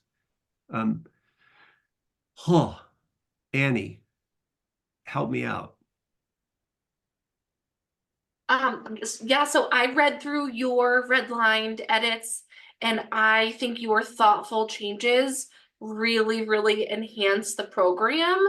And I'm all for your changes. I do have some thoughts about the payment section, but if we're not ready to discuss that yet, I'll hold my comments. Yeah, can we do that second? Yes. Yes. I'd just like to get to the sort of substance of that. I appreciate it. Thank you so much. And Jim. just, I know how much work, you know, it took to go through all those 22 towns and document and investigate. So thank you for doing that. You know, I think it's important, and You know, we have a lot of really good information from your efforts to build out our program, you know, to be the best it can be. Thank you. Jim. Yeah, I was going to also say I really appreciate the chair time you put into researching all 22 of these, especially writing them up. You could have just produced a greatest hits, but you're up for comparison. And I very much like the three major elements that kind of refine the requirement of good repair, contribute to the streetscape, and retain sufficient integrity of features. So I'm all for it. I think these are really good changes. Thank you. Grant? Yeah, I agree. No changes. Wow. Dan? Oh, I really like it. I think to go to your point though about I think in good repair is kind of it's fairly vague. But I also go to the point of when we look at, you know, so if it meets the other two requirements, but it's not in good repair. you know, one thing I thought about that, Dan, is that I toyed with that language quite a bit, and I was thinking about well-maintained, I think, and there was another program that used something to that. And I thought, you know, I don't want to scare somebody away. Like I said, we've all got some peeling paint. Let me tell you, anybody that's got a wood house knows all about it, you know, like you're always fighting that battle. But I think the idea for me was I was imagining a hypothetical scenario in which somebody who like wanted, you know, had a really sort of trashed house or was, you know, some kind of flipping sort of real estate sort of transaction where you simply get the sign and plaster it on and try to improve your selling position. I don't think, I think the goal of the Historic House Sign Program to be as a kind of aspirational thing for when the house has been, you know what I mean? You've done all this work, you've tried to bring a home back. I imagine, let's say, a homeowner buying a house in poor repair and working their butts off to bring it back to its glory, you know, and then the reward for this is you've brought a home back, you're making this contribution, and we want to recognize you by, you know, bringing you into this program. So that was the motivation behind that language. But I agree, it's in a way it's intentionally, again, I think my motive wasn't, and not to because I feel like a control freak, but I thought that we needed some discretion to be able to look at a property and say something about this doesn't seem right. And so that idea, that was the motivating force. But if you know, you as you think about it, if there's some suggestion, please, you know. I mean, you put in a tremendous amount of work on this, Kevin, so thank you. I think it's just more, I think my comments is less about houses and more about other buildings. But that's not part of this program.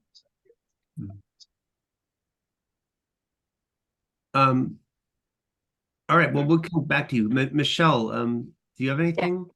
Yes, actually, Kevin, very impressive background work with that nice spreadsheet. That's amazing. I will have to say it is really great to have these specific guidelines in to make the decisions in the near future easier. Although I think that some of those guidelines can be a bit subjective too, but I think that it's really going to be helpful going forward for the future commissions.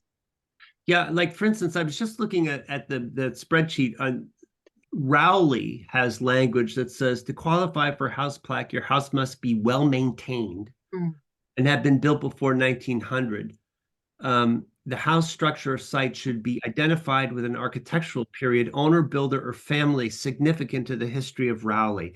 It's sort of similar rhetoric. I must admit, I was appealed to by the idea that, again, to make it sort of aspirational, to say, look, do the best you can. We're not talking about the house got to be a perfect showpiece. It's got to be just, not falling apart kind of thing. And there is a level of subjectivity in it. But again, I think it gives, my underlying goal in this was to sort of put back a sense of, we do have some things that we're looking for. And one, the biggest of which is the integrity of the property has been maintained, and then to allow us some discretion if it's warranted. I would imagine that we're not like, I don't want to give anybody the impression that we're going to be like coming out with it like a home inspector with a screwdriver, jabbing it into somebody's windowsills and say, oh, you got a little punkiness there, no sign for you. It's more like, overall is, and anybody, the truth be told, that anybody that applies for these signs is going to be the kind of person that cares, obviously about that stuff, and that it's not super rigorous, but again, it does give us some discretion. Kelly, did you have anything? Yeah, actually, that spreadsheet you made, phenomenal. And we may have talked about this before, but I'm kind of off and on with these meetings, so I apologize for that. But all the verbiage that's typed up is, this is going to lead into a second part, I have to say. Is this going on, like, when we put this on the webpage, is it going to be like something on the side that they can print off, or is it going to be right out front? And the reason I ask is because if it's right out front on our webpage, mm-hmm. it's kind of a lot to read. But if it's to the side where you can open it up and print it off, like it's like a packet, I think it's very detailed and great.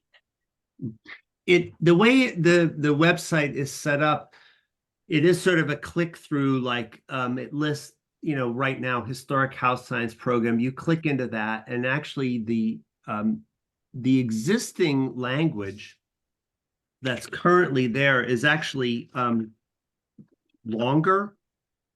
Okay, I'm going to open it right now. It's actually more substantial because it uses this sort of 5-step. Basically, if you boil it all down, what I did fundamentally, because again, it says under the does my property qualify rhetoric that's currently on the website, number one is basically the same as what I've got now, that it meets the definition of a historic building in the zoning code. And then there's actually instead of what I'm proposing is just one more thing, item 2 under the qualifying criteria. The existing language actually has 4 more steps that it has to meet 2 of them, or 2 of the 5 for the definition, and then association with a historical event, a person, a period, style, or cultural landscape archaeology. Again, and that rhetoric actually is just lifted off National Register criterion that really, I had a lot of trouble with it because I thought it was more applicable to judging a historic district or an area than per se a house. And then when I went and I looked at all these programs, what I discovered is that most of them had rhetoric that was much simpler than what our existing rhetoric is. And so, in fact, this will be fewer words okay.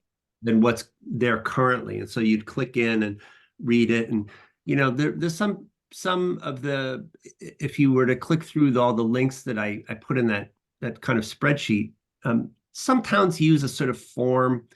I think we had decided, and I think it was quite right to do it, is just, the click through to the email, just list your name, address of the property, when you think it was built, and what else you know about it. And we always do the rest anyway.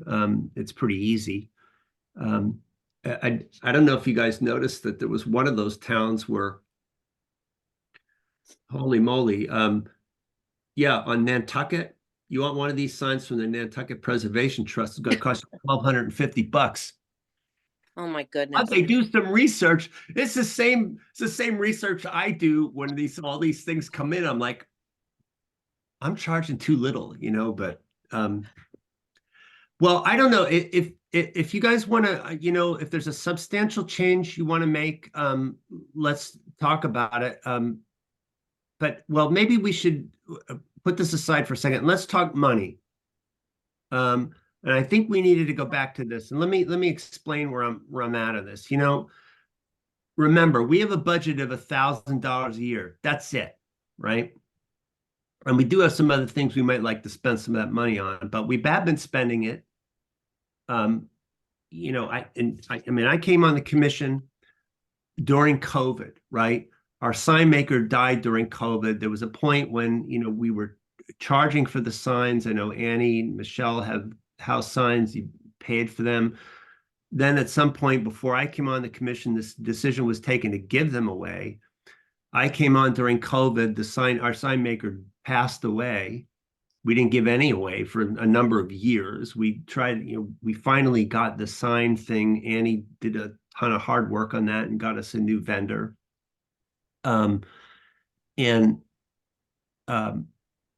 We got going again. We gave away a sign or two, a handful. Then we, decided, we figured this thing out about, because a historical commission can take in funds and hold it, through that's by statute, to have this sort of donation, option. And then then we got, you remember, an extra $1,000 from ARPA that there was surplus from the National Register signs, right? A couple grand left. And the select board said, well, what about it? And I said, well, can we have 1,000 of it to feed the house sign program, and 500 for that water tower sign? And I made another proposal, and the third one, to kick it toward the fencing around the common. They didn't like so much because it made it too complicated, and we just kicked it back into the bucket that little bit. Here's the thinking about this. $1,000, right, at $75 a sign, going to buy you 13.3 signs, right? Not a lot. And I had some concern about the whole, how sustainable it was to put up on the website that we were going to award these for free. If you look, when I went and I did all this research, and everybody charges. A lot of them around the same amount that is our cost, and some, $1,250. Well, if you live on Nantucket, I guess you can afford it, but $100, $105, $85, $75, $150. I was heartened to see that most municipalities who do a program like this have moved, as we have, to MDO or PVC products for longevity and also for cost. And it was funny, so many of the towns used the same vendor that we did. And you could tell when a website was out of date when they were listing Old Colony signs, because that's our fellow that passed away. So I just wondered about, if we do this situation where there's so many homes that are eligible and we promote it and they're free, and what are we going to do if we get 50 applications and we only got the money for a dozen? Like what do we do? So one thing I was thinking, that there are a couple of factors involved in this. I made a call to the Carla McAuliffe today, the town accountant, and she actually wasn't in, and left a message inquiring about the ARPA situation, because about a year ago, the word had gone out that the money had to be spent by the end of June, or the end of the fiscal year, this fiscal year. But as I understand it, the Mass Municipal Association guidance and what I've been able to find online from just about everywhere is now that the guidance, as I understand it, is that the money has to be committed by December 31st of 2024 and Right. dispersed by 2026. Grant's nodding on this. Am I correct on that? That's correct. Yeah, and I think the earlier guidance that I had gotten from the town accountant was later amended. But the reason I called down there today was to try to get some clarification on that, because obviously if the money has to be spent out by June, we're under the gun in a major, major way. But I think, as I'm so glad that Grant concurs, let's just hope that Carla McAuliffe does, that we have actually until December to commit it. So I had talked to Carla about this a couple months ago, and she acknowledged that the state's guideline, the state's deadline is later, but they have an internal deadline of June of earlier, so they can reallocate and make sure the money gets spent. Right. So they're basically like setting like a, not a fake, but like a, preliminary deadline for us, so that they have time to deal with it on the back end before they have to file all the reports, and everything on their end. That makes sense. And I think if we could show that we've got a plan, we might get that December sort of. What I get, the bottom line is what I was thinking is, would it be, I just put it to you for your wisdom, would it be wiser for us to say, because look, if we've only got enough money for 13 signs off this special allocation, and annually, if we put our entire budget to it, 13 more signs, would we be better off saying they cost $75, the end, and of course we make zero on that amount, and to say, for in the case of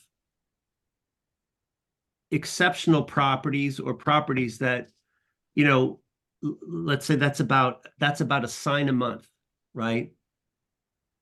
Could we say that, would you want to do this? There's 7 of us. Everybody, picks or nominates 2 structures that they think are worthy, irrespective of the cost. And we go to the, that homeowner or that, say, we think this house is really boffo and we would like to offer you a historic house sign. And you can add, it's free. If you would like to donate, we have a donation account and we can accept those funds. And that would be a way to maybe perpetuate the program, right?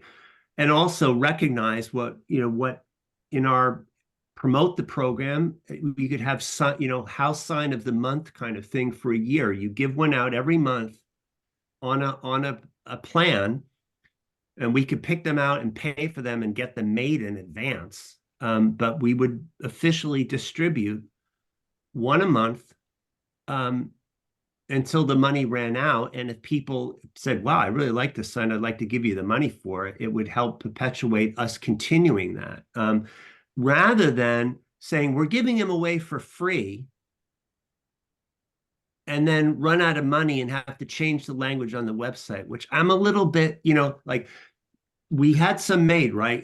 I got mine. Annie got it, or did you pick it up? Oh yeah, you picked it up and dropped it off.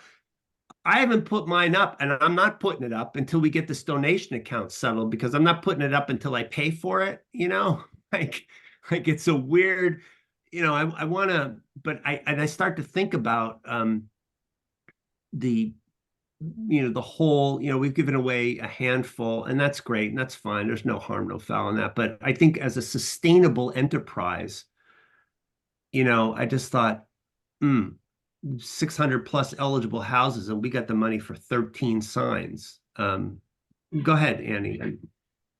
I think Grant actually had his hand up first, if you want to comment. Oh, go ahead, Grant. Sure, thanks. I just wanted to say that personally, I'm not too concerned about the cost issue. I quite like the idea of providing this as a service, and I don't think that we're going to be fielding a flood of hundreds of applications for these things, and that suddenly we're going to be strapped for cash. And I think especially the creation of the donation account, I suspect that people will donate in kind, and some people probably won't want it for free. And so I feel like this is kind of not an imagined problem, but I don't think this is a problem that we're really facing right now. And I feel like, if we suddenly get super increased demand, maybe we can always revisit this in the future, like we're doing tonight, and, revise it. But I quite like providing this as, this is a service that we provide. I think it's quite nice that we do it at no cost, and I like the solution for, people can donate to mitigate our costs. But until I think I had asked Annie previously about how many sign requests we really get per year, and I'm not sure. It's pretty low, I think. So right now, I don't see this as a problem, and I would prefer to kind of keep it at no cost. And also another option is to increase our budget. It's been at $1,000 for my entire time here. If we want to increase it $200 a year, the next year or something, then that's something that we could pursue as well if we feel that we need it. But I know that we missed the cycle for that this year, obviously, but going forward, that we should keep that in the back of our mind. If we have these expenses that we think are going to start costing more, then we can make the case to town meeting about why this should be funded. So that's just my couple of thoughts. I think that that's a good point. And Annie, I just brought up this is the current rhetoric about the money. So we could just leave it. Is that your feeling as well, that you just want to? No, so I have the opposite feeling. So I was actually really, really taken aback from the research you did, Kevin, that every single community except for one charges for the signs. And our sign program was built on the model where there was a charge for the sign. So I'm actually, I'm in like the opposite camp again, where I'm in favor of implementing a cost. Every person that I have been in contact with about a sign, when I've presented a couple or in conversations, people are expecting to pay. Just like you, Kevin, they're like, really? There's no cost? Like, because clearly there's a cost to us to produce it. And I think people who are really proud of their house are willing to pay. And it's not $1,200, it's $75. So I'm very much in favor of implementing a charge after seeing this data. And that would free up our historical commission budget to do some other things. Outside of ARPA, we don't really have any other money. And granted, the budget we have this year, if we don't use it, we're going to lose it. So, this year might not be, very viable anyway. But I feel like, some of the signage we've talked about, not house signs, but other signage. I feel like there's other ways we can find to spend money when I think homeowners are willing and able and expecting to pay for this type of thing. So I don't know, Kevin, I am in favor of your alternate text. And I would go actually a step farther and just have it be a pass-through cost, not even go through the historical commission. I would propose having the homeowner write a check to the vendor directly. That's what we had done with Old Colony Artist. We mailed them a check and it kind of didn't even go through us. And I'm saying that a little bit from a selfish treasurer perspective because that's a lot less work. If it's a pass through and if there's not really much in it for us, right? So that's kind of just my 2 cents on the charging and logistics of all of that. Andy, what are you thinking about if we got out of the payment scheme, we're losing a little control? What are you thinking about ensuring that the houses meet a criteria, or we approve it, or we somehow keep it at the right standard? Oh yeah, it would still go through us. Yeah, everything would, they would apply through us. We would manage the artwork. Nothing like that would change. But when it comes to like paying for the sign, before we hand it over to the homeowner, we arrange for them to pay Signorama at the 72 or whatever the charge may be. So we would hold on to the sign until it's paid for, basically. Yeah, I think so. Jim, do you have anything else? What's your feeling about the money in, pay versus free? Well, I was keying off of what you said about, geez, it'd be great to create an initiative to rise up a whole bunch more historical homes, and increase the population that's there. That's kind of a homework project. I don't know if we would want to necessarily have folks here want to take that on. I do think, though, we talked about this in the past, if we promote this program and get it out there, people will come to us. In other words, anybody who's, I'm not saying a one-time email and we consider ourselves done. We should, make it part of a, twice a year update, or however we, communicate it, so that it's on the radar regularly. But from that point forward, if somebody's interested, they come forward to us. On the funding part, I think it's a nice touch that it's paid for. And until we got to the point where we're short on budget for it, and I'm not as concerned about, pass-through cost. Maybe we say that, the first, making this up, 12 first dozen homes in a year are paid for. After that, you're welcome to join the program on a reimbursement basis. So you kind of hybrid it a little bit there. I think that the attractiveness in saying this is a program that you can qualify for, first come, first serve, for, having it paid for you, might be interesting.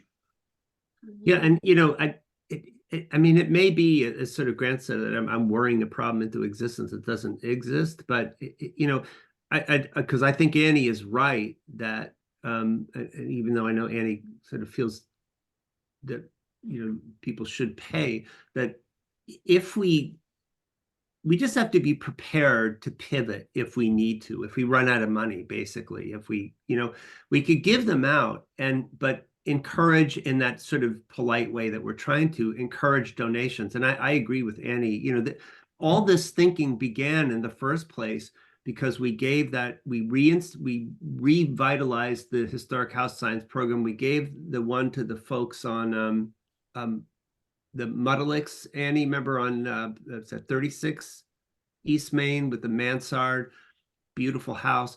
And they were so delighted. They're like, well, we really want to make a donation.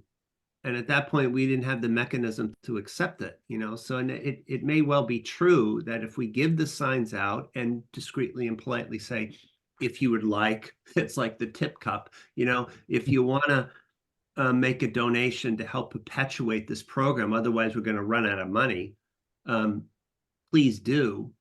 It is quite likely, I suppose, that the money would last for a period. And I will say as well, like Annie is right, that, we're probably going to end this fiscal year kicking back a ton of money again out of our miserable, I agree with Grant, tiny little budget. But, and for that reason, in a way, I'd love to see a run on those signs between now and the end of the fiscal year so we could spend up as much of it as possible. Not that I'm profligate with taxpayer money. I'm a taxpayer. But the idea that we could really move the program along, I think, is appealing, so I don't know. I sound like I'm waffling, and I probably am. Michelle. I'm gonna try to just be brief, but I do agree with Jim. So you have money for 13 signs. So you give away the first 13 and hopefully people will donate, and then that would perpetuate until the funds are out.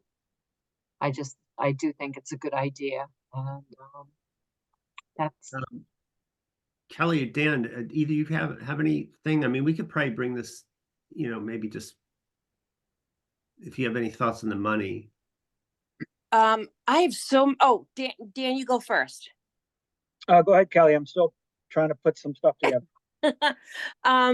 Oh, and by the way, whoever sent me the link, I just wanted to take a second to say thank you because I had so many problems getting on earlier. So whoever did that, thank you very much. No problem. Thanks. So I have so many thoughts about this whole money thing. Like, I agree with what Grant said, and I agree with what Kevin said and what Jim said. Like, maybe the first few should be free up until a certain date. And then like maybe people should pay. And then I thought, like, what if we say up until July, they're $50 each, and then we supplement the difference that with our budget, and then it goes up to like $80, where we could get $5 back going forward. And I don't know. I really have to think about this. But I think everyone's other ideas are good. So I'm kind of a scatterbrain with it because my brain is racing when it comes to that. So I feel like I ended up overcomplicating this, and I think to myself, it's too bad we're back in the old 1950s. You could pay for the signs with S&H green stamps or something, and bring in the book of. Dan, Kevin, what do you want? Do you want people to, what are your thoughts? I mean, I know you've mentioned it, but just refresh them for me. Do you think people should pay the full price or a half price? I brought it forward, out of the concern of this. I was looking at the numbers. I think Andy and I were most focused on numbers and potential and really outstripping our budget, and then having to go back and change the language. But frankly, the more I listen to the rest of you, I think to myself, well, you know what? I do believe that most people will actually want to donate in whole or in part. And if we explain, that we have limited funds and that we're trying to perpetuate the program, and there may be people that really want it and can't afford to pay anything, and that's fine. That's great. That's what the program is for. But most folks, I suspect, in Southborough probably will want to, and we've set up a mechanism for them to do that. And so I think the program probably will be able to perpetuate itself. And if we find ourselves in the position that we're out of money, we'll simply have to change the language and tell people. I mean, Andy, does that seem like a reasonable option? Just to go back and say, we did our best, and we thought it would sustain itself, and it didn't. And now we have to charge the modest amount of $75. We're not making any money. At least we're not doing pulling it. No disrespect, Nantucket, I love you, but we're not pulling a $1,250 Nantucket job on anybody. And as someone else said, like, we'll see how the volume is. I'm also a little bit skeptical that we're going to have this rush of requests. Like, I'm kind of thinking, gosh, like, it's already late March. Like, I feel like we're going to struggle even to do 12 by the end of June. So I kind of agree. I don't think we're going to have a problem being oversubscribed. Well, let's say, friends, if we just went like that, I've saved that other text if you really want it, and just went to say that the signs are currently provided free of charge to Southborough residents, though the Southborough Historical Commission will gratefully accept donations in any amount from recipients and others wishing to help us to continue to fund the program. help us continue to fund the program. The current cost, so people know what it's costing us, is approximately $75 a sign. I think for the record, to remember, Jim, it's 73.73 or something like that. Annie knows. That's close enough, yeah. Me too, I think. A Yeah. buck and a quarter. Yeah. So the only thing that I was going to say was that we could, that if there was a way to provide other options for those signs, that would then increase cost, which then the owners would then have to pay. Well, right now it's a fixed, yeah, some of the other, like some other towns, for instance, Dan, you have a choice of, if you want your sign hand painted on wood, or if you want it machine printed on PVC. So in just thinking about, the sign that you want to put on the Dock Stone House, did you want to include architectural style? Well, the basic format of our signs only, Right. lists the name, the historic name of the house, the year, and Southborough Historical Commission. We don't get into, some other towns do, interestingly. You probably saw that in that spreadsheet I put together. Yeah. But some other towns do, like, a fairly prevalent practices. They'll list the occupation of the original owner. Yep. Wheelwright, blacksmith, carpenter. And I thought that's very interesting, although it opens up a whole can of worms, not the least of which it would make the new signs inconsistent with the old. Right. So Right. I was kind of trying to avoid reinventing the wheel with a kind of menu of No, options. I know, and I came in after all of the signs and all of that planning took place. It was just, kind of looking at using signs to tell stories. Yeah, and I agree with you. I think it's very interesting. And the one thing I think our signs have a very nice virtue is that even someone like on walking down the street, I can see the date on houses. Yeah. From 75 feet away, because they're big. And of course, the more text you add, the smaller the font size has got to get. And suddenly you're telling a big, long story. But it's not, it's like the difference between these kinds of plaques in let's say, an urban, Beacon Hill or a Charleston or, Lexington, Virginia kind of environment where you're very close to the structure, and Southborough houses, which tend to be set back quite a bit from the street. And so you have a lot of text that you actually can't read unless you trespass on somebody's property. Yep. So I think that's sort of the argument for that. I think where we want to tell some real significant stories is on this history walk that we're, me and Michael Wyson from the Historical Society are still kicking around all the time. And when are we going to get going on that? But it's a good point. So all that said, would you guys be happy leaving the rhetoric just the way it is here? Free. We'll take donations. And in fact, just to expedite this, could we vote this whole thing if you guys, everybody seemed to be pretty happy with the rhetoric about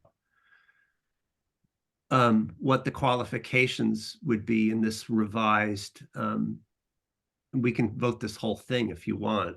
I make a motion to accept the revised historic house signs program language. That was a bad motion, but yeah. I'll second, but I see Michelle has her hands up. Discussion. Yeah, I just have a quick question. Is there any way that we could put an addendum in there?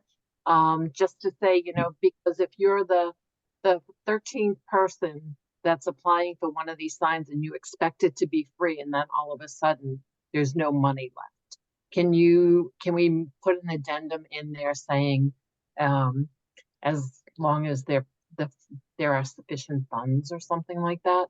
Well, I think Michelle, one, currently sort of does it, and then secondly, remember that we do have $1,000 a year budget. So, if we got to the point where there was a sudden rush and it spilled over, like it exhausted our ARPA funds and our budget, we could always say, well, you're going to have to wait until the next fiscal year or give away 1 or 2 more and then change the terms and start charging if we weren't getting donations. You follow?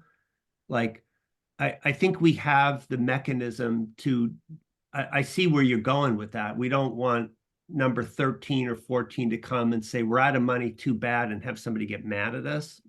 But I think we have, in a way, a built-in kind of buffering system to sort of slow down the momentum if we need to. I would agree. I think let's keep it simple. We can play the schedule issue if we need to on number 14 if we have run out of money, and if we don't have donations to offset. But let's just see how it plays, and if we somehow can't deliver a sign because of budget considerations until 3 months or 4 months from now, that would be fine. Right. Another fiscal year. Good. So shall we go back to that? Grant, you've made the motion, right, to accept the language, Yes. revised language. Is there a second on that? And he seconded it already. Second. Oh, okay. All right. So the motion to accept this revised language in toto, I guess, is made by Grant, seconded by Annie. A roll call vote. Miller's aye. Annie? Yes. Jim? Aye. Grant? Aye. Michelle? Yes. Dan? Yes. Kelly? Yes. 7-0 with my eternal love and gratitude for you all. I am now going to whip through some things so fast your head is going to spin, so we can get this done. Well, quickly though, the invoice signing, Annie tells it all we have to do now is get those minutes that we're going to approve short order, right down to the finance department, and then have everybody come in and sign, and we're good to go on that, right? Yes. So the only thing outstanding besides approving the minutes is all of us on the commission have to go to the townhouse to sign a form. Usually it's just like at Amy's desk there in the front. So I'll probably get that there later this week or maybe early next week, and I'll send along an email to let you guys know it's there. If you could just stop by sometime in the next week or two, that would be great. Good, super, thank you. And then And- you told me that as far as the donation account, we're ready to go. Yes, we've already told the town that we want that to be issued or opened. Yeah. And so now when I go down and write my check, Mm-hmm. like I write it out to the historical commission and it goes to, how does that work? So you should write the check out to Town of Southborough. And then in the memo, you can write historical commission donation account. So Okay. they'll know to apply it to that line of our budget. Well, that's it. I just wanted to go to the right place, so that we get the credit for this. All right, good. Thank you so much. Actually, on that, The select board does have to vote to accept and approve the donations. So there might be a lag time between when you hand it over and when it actually hits the budget. And by the way, just as a point of order, Andy, I think we can take donations in the donations bucket is also the bucket we can put the donations for the signs in, correct? Yes, yeah, that's absolutely all one and the same. So what I'm getting at is that would then allow us to maybe build a larger fund, because that does not go back to the town, as you've said. That becomes ours to hang on to year. So we spend the budget, Kevin, every year for the signs. And if we've got some surplus, great. If not, we tap that donations fund, but we keep the donations fund as our annuity or our endowment. Right, Mhm. right. Correct. just a quick thing on that. I can't remember. Did we, on the revised house sign program language, do we have the details on how to actually donate in there? Because we say donations are would be accepted, but like, do we have how people can donate, making out the check anywhere on our website, or? We don't, but I can easily add that, if that's okay with everybody, just to say exactly as Annie instructs. Yeah, and I agree that should probably be on the on the language. Do you think we don't need to revote that, do we? No, I I don't- feel like it's so minor. I don't Yeah. think so, but yeah. Right. Well, if somebody says we do, we will, but hopefully we can just make that slight adjustment. Okay, quick historic marker updates. The rural cemetery water towers. You recall I brought you language forward. I had gotten a mock-up and just a rough estimate. It was for the $505. We were granted $500 for that, so it was really close. And we talked about it, and if you guys recall, everybody pretty much liked it. There was some debate about the logo, and I hadn't really wanted them to look exactly like the National Register signs. It's just that's what Franklin Bronze went with. They sort of did a nice mock-up for me. But it came up, Dan had raised the question about, we said, well, the water tower was built in 1903, and Dan's question was, when was it discontinued? And I said, well, I tried to find that out, and I just, was drawing blanks. I couldn't figure it out. I looked all kinds of places. Dan took a shot at it over the last month, right, Dan, and looked and did some digging, and he didn't have any luck either. I actually went back to it, and I was started digging, and Jim Haggerty's got that 01772 what is it, history dot, I don't want to misstate the website, but it's where he's digitizing all these town documents, is going to hopefully get more money for on Saturday at town meeting. And I was reading annual report after annual report. I don't know, Dan, if that's what you looked at as well. Yeah, I'm reading all these annual reports. I'm digging and digging and digging. I can't find it. I just can't find any mention of the discontinuance of the tower. So then I reached out to Bridget Galaney, who's, a longtime, cemetery agent in the rural cemetery. And I did speak to her and asked her if she knew anything or had any leads for me, and she didn't either, and she had no and she's really expert on all that stuff, but didn't have any knowledge of ever having seen any reference to that in any of the cemetery records. So I reached out to Jim Haggerty again, our town clerk, of course, and he actually referred me to John Boland, who's a former really long time, Michelle knows, right, DPW superintendent. And I talked to Mr. Boland actually on Sunday, I think. I'd never met him before. What a nice guy, we had a nice, really long conversation about this, and he totally gets it, and he's interested in promised to get back to me. He's looking into it.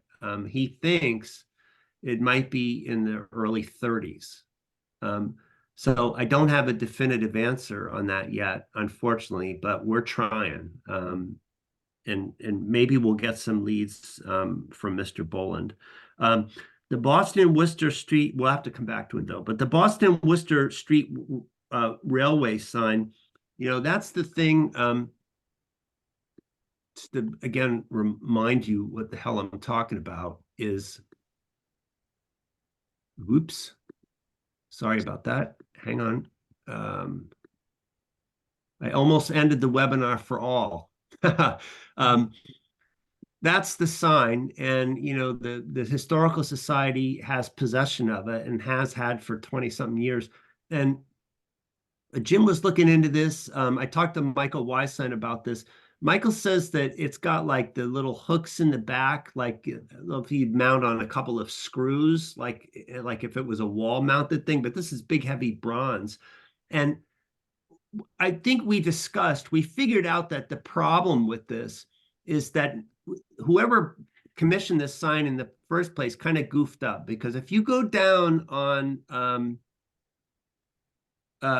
Parkerville South, right, where this is, and you look at those abutments, they're all rough granite. You can't mount something like that, like a picture on the wall. It just would never work. You'd have to actually chisel, you'd have to deface the very historic artifact you're trying to acknowledge to mount the damn thing. So what we figured out is it's got to be post mounted. So what we need to figure out, Jim, and I'm going to throw this back at you if you're willing to catch it, is we need to get somebody, a local metalworking company, I know they're around here, to basically retrofit either a bracket that will hold it, you know, and then post mount it, or where you post mount it in back. And I went down to the location and looked, and there are plenty of places that it could be post mounted as like a sign, like as a roadside sign, where cyclists or you know, anybody that happens to walk that street could stop and read it, or you know, you'd catch a quick glimpse as you drive by, as long as you don't drive so doggone fast like people do around here, and view this. But that's the way it's got to be. It's got to be on a post. So can you look into that, Jim? Like how that would be done? You know, someone would have to weld. You know, it's a simple, probably a pretty simple weld job for a good welder, and then we'd have it. Or, you know, our National Register signs are similar plaques that actually sit down on a bracket that accepts the sign, and then that goes on the post. So, and I can also talk to the Franklin Bronze people to see if they've got a notion of how to do this. Well, two quick questions. Is the overall sign looks like it's about 30 by 24? Is that a good guess? I don't recall. We should probably get a measurement, but yes, something in that vicinity, you know, landscape oriented. Right. And then how thick a material is it? Is the bronze backing? Maybe, you know what, why don't one of us, and I'll talk to Michael, you know, I don't know how often he's in the flag school. That's where it is. Yeah. We can get in there and measure it, because we really need to get accurate measurements, and I you know, it might be good for me just to call up the Franklin Bronze people. They've really been very helpful. We want to measure it and get a weight. Yeah. Right. So yeah, why don't you and I take it offline, and we'll go see it and come up with a game plan. But I'm happy. Sounds good. Thank you. Then, oh boy, the Southborough Center Historic District. Well, the good news is, I heard from DPW just in the last 2 weeks, and they asked me first, you know, Annie and I went out and drove all those stakes like in October. And then before they got done, it froze over and stuff. Now that things are warming up, they asked me to go out and make sure the stakes are all there. So I did that. Drove around and looked at them all and fixed up a couple that had fallen down a little bit. But I'm happy to report that the dig safe stuff is moving forward, because if now you go to look at those stakes, they've got some little ribbons on them and spray paint in the grass and stuff. So I believe 6 of 7 locations are marked, and 4 of those 6 have now been, I believe, cleared for dig safe. So we're getting closer. And the one that would go in the new named by us Heritage Park, you know, right at the sort of northeast corner by that entrance off of Marlborough Road. I asked Chris Leroy, who's sort of taken the lead on this under Bill Cundiff, if he wants to drive that stake. He said, let's wait, because that park is almost, the hardscape of that park is almost done. So pretty soon, once they get more of that cleared out and fixed up, we'll be able to put that one in. That'll be the real cherry on the sundae on that project. So we're getting close. Less good news finally on the Revolutionary War marker that we're trying to get in the old burial ground. The problem with this is, you know, as I'd said to you before, we were contacted. The way this all played out is it turned out that Dan Kalenda in town, and Mr. Kalenda is the post commander of the American Legion in Southborough. He's a MASSAR member, Massachusetts Sons of the American Revolution. And he had reached out to this fellow at MASSAR, this Joseph Gautier, who was running this program to put these signs up. Joe contacted me. We talked. I pitched it to the select board. The original pitch was that they were going to pay for this sign entirely. And we just needed to get the names together. Well, you know, getting the names together here turned out to be very complicated because it required all this research to get it right. And, you know, Sally Waters was working for us to update this old Revolutionary War pamphlet that had been issued, you know, 30 or 40 years ago, that turned out to be riddled with inaccuracies. And, you know, Sally's a very good researcher and has been working like hell to get this right. But, you know, by the time that all happened, Mr. Gautier at Massar, who sort of indicated originally to me that he had an almost unlimited budget. Well, his budget turned out to be a lot more limited than he thought. And as the program took off and he was filling sign requests, he basically ran out of money. And I went to him and I said, listen, our sign is going to have to be a big one for the reasons we've covered previously in meetings, that we had very good service in Southborough in the Revolution. Number two, our burials, our interments are almost entirely centralized to the old burial ground.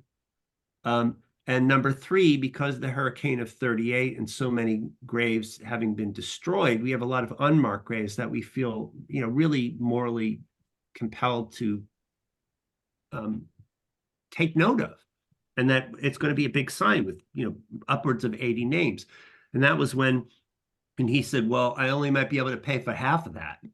You know, that's going to be expensive. And I said, all right, well, let's see, to be continued. And then I got the final list approved at our last meeting, what we thought was the final list. And I went back to him and he said, I don't have any money. We can't pay for any of this. And I was like, oh, you know, a bit of a drag. Like it went from they were going to pay for everything to they were going to pay for half to now he says he can't pay for anything. In the interim, by the way, you know, because I'm trying to get buy-in and make sure that people are happy with what we're doing. I did bring the list that we approved last time that Sally and Dan had worked on to Mr. Kalenda. He's seen it. He was delighted by it, very happy, very supportive, and you know, indicated that his group, if need be, because I said to him, we might have money problems with this. And he said, well, we'll try to, meaning the Legion, we'll try to help, you know, in any way he can. So the last I talked to him was several weeks ago, but it was a very productive conversation. Bottom line is, we got to figure out how to get this money because it looks like we're on the hook. It's a drag, you know, and so I called up our friends down at Franklin Bronze who did the National Register signs for them because they're very helpful about, and I said, you know, we might have to bid this, I'm not sure. But can you just give me a rough idea what something like this is going to cost? And I did find out some good things. Number one is that they can do a double-sided sign. So to pack all those names on there, a 24 by 36 bronze post-mounted sign with roughly 1,400 characters. That's what we estimated for the necessary amount of names, including pole, bracket, and shipping. So the whole shooting match, except for the cement to put it in the ground, about $4,500. You know, we have $1,000 budget. So now, since our last meeting, you know, Sally came back to me and said, I found out some further things. And I got to bring this up real quick. She made some emendations to her list, and they were based on the fact that, as she indicated, I want to pull up the email she sent me. She says that what she discovered is that several of the people who were on that list are actually buried elsewhere, and there are several that had no military service. Those are often because of the duplication of names and confusion between fathers and sons. But she feels that at this point, she's got it. And so, for instance, very quickly, this is the marked grave side. She was finally able to determine that, you know, Nathan Bridges, no military.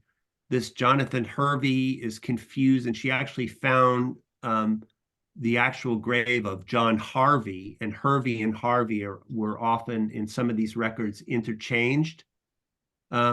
Is actually buried in Preston, New York, and she sent me a photo of the grave. Gideon Newton, no military. And then in the unmarked graves category, Samuel Hudson is actually buried in Westboro. Gideon Newton Jr. is buried in Roxbury, New York. Isaac Newton has no military, and I can't see it because of the thing is in the way. Oh, that Jacob Winchester is actually buried in the rural cemetery. So bottom line is, I don't want to bring this up for another vote tonight because there's time and to give her if she makes any more corrections, but she's now got it down to 34 marked and 39 unmarked, i.e. a total of 73, which is down from the 80 that we thought we had. So that makes the sign a little bit simpler and a little bit cheaper. But like I said, I want to give Sally a little bit more time. I know she's really working really, really diligently over this stuff in case there are any further changes. Because in the meantime, we have to figure out how we're going to get the money. Sorry to be the bearer of bad news. It's you know, a drag, but I think we've got ways to do that. And I think people will step forward in town once we have a good mock-up, you know, to show. And this may be something that, you know, we've talked about taking a space at Town Day, for instance. This might be the reason, you know, to stand there and shake the cup and try to raise some money and get some people interested. And of course, there are lots of people in town that could do this in one swoop of the pen. But, you know, I don't know if anybody has any comment on that, but that's where we're at on this. Kevin, I agree. It's obviously worthy, and Sally's put a lot of time and effort into this, and it's worth getting done. A booth at Heritage Day makes a lot of sense. Maybe get one or more of the veterans group to get behind this for donations. Not necessarily have them make the donations, but to get into their outreach for this project and just figure out how we collaborate on a project and use them as a vehicle to get the word out. Well, yeah, I think to go back, like to get a good mock-up once I'll leave it another month to let's be absolutely sure about this list and get a good design. And then I'll go back to, you know, Mr. Kalenda for one, because like I said, he was very receptive. And, you know, Mr. Gautier at Massar said to me, well, you know, I can't pay for any of it, but we can offer design stuff. And I was a little bit like, hey, listen, if we're paying for it, we'll exercise creative control, as it were, you know, we would invite you to come and would like to have you kind of thing. But I think, I don't know, I think the people paying the bill should sort of, you know, what was that Bill Parcells wanted the thing about if you got to cook the meal, you should be able to buy the groceries kind of thing. If we're buying the groceries, I want to cook the meal in terms of design and layout and make sure we get the one thing I will say, like if we do end up are able to go with, let's say, Franklin again, I'm telling you, when you see those National Register signs, they make a very high quality product. I mean, we'd end up getting something that people would be really proud of. So, all right, I'm going to move on. Kevin, just a quick clarifying question. I know that this project began with identifying Revolutionary soldiers in the old burial ground, and I think that was in part because we thought that all or most were in the old burial ground. But just kind of curious in that rural cemetery one, are there a lot of other Revolutionary soldiers that are buried in that other cemeteries throughout town? Or is it just a one-off, and should he be included anyway because he was a revolution? Like, I'm kind of curious about that, and I don't know if that's the only case or not. But I don't want to confuse things further. But I found that one pretty interesting. From what I get from Sally, it may well be a one-off, but I'm going to put that question to her. You know, to see if I suspect, given the dates involved, that this would be somebody who lived to a very ripe old age to end up in the rural cemetery rather than the old burial ground. But let me see what she says about that. Maybe we should have her back at our next meeting. I didn't really think it was necessary to kind of take Sure. her tonight, but all right, thank you. I'll move on. Jim, is there anything on moving on to some members' reports? Jim, is there anything on Tricentennial? You know, I actually came onto your meeting, I think it was last night, for a little while, and you guys were really deep into preparing, I think, a proposal for a town meeting. And then I had other things I had to do, so we were in slide edit mode at that point, Kevin. That's why. I can give you, 2-paragraph summary of where we are. There is a presentation Saturday at town meeting where we are approaching the town for a bit of seed money. There's about 6 slides that I've got that are going to be shown at town meeting. I can burn through them right now. You can wait and see them on Saturday. They're already up on the town website with all the other presentations for Saturday. So whatever you want to do in the interest of time. I know we're all been glued here in our chairs. The bottom line is that we started in November.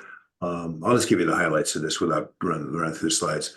The committee is Don Morris is the chair, Jenny Martins is the vice chair, Andrew Dennington from the select board is in there as a member. I'm in there representing us. Steve Valentine represents the veterans. Patty Burns Fiore is at large resident, as well as John Kendall. So that's the committee, and we've been getting together on a regular basis about once a month since November. And the big first thing that I recommended and we really took off and did was, let's just see what other towns have been doing from the vantage point of the types of events, activities, parades, golf tournaments, concerts, fireworks, all that stuff that other towns have been doing. Plus putting in a list of all the organizations that we'd approach for involvement, either donations or for sponsorships or just to want to appear. So far, the list is well over 130. I was surprised at that number, but 130 Southport organizations, including schools and whatnot, that are going to be approached here. We've got a Tricentennial Celebration announcement letter that's going to go out with MailChimp. Patty Burns is doing that one.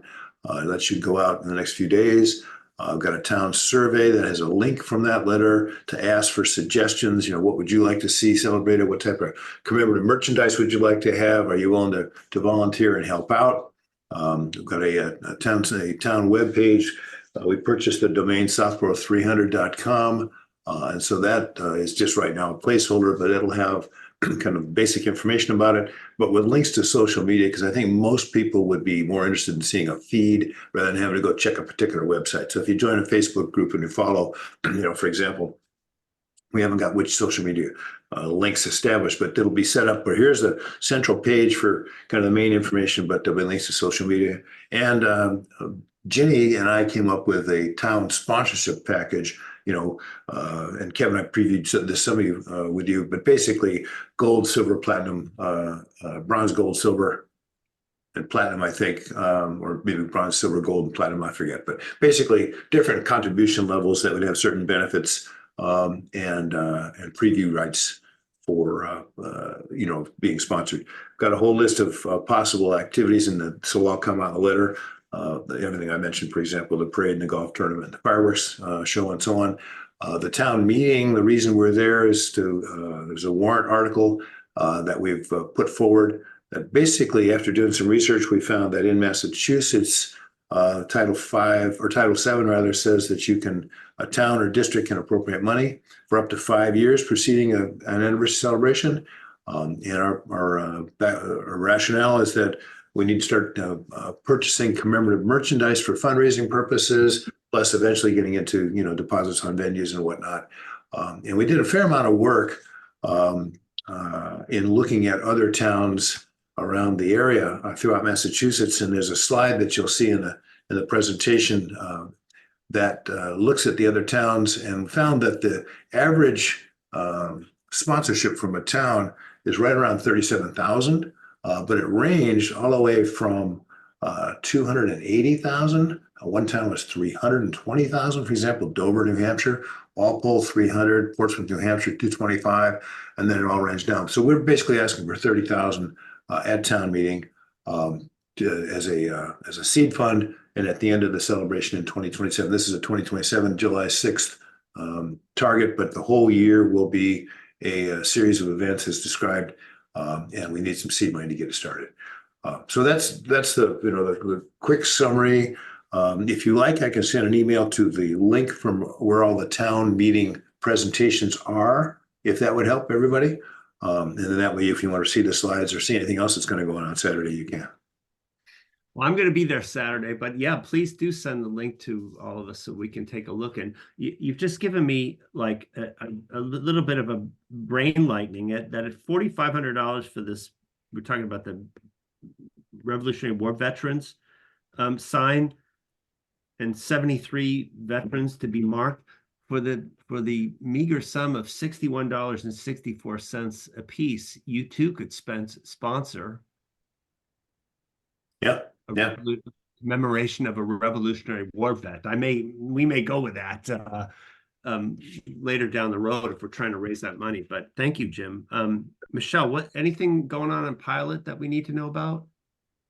So we had the month of February was a work month where people were to go out and gather information. And our last meeting was supposed to be last week, and we didn't have a quorum. Okay. More to come then. Hopefully more to come soon. Yeah. And Grant, I know CPC is going to have a big day on Saturday because you've got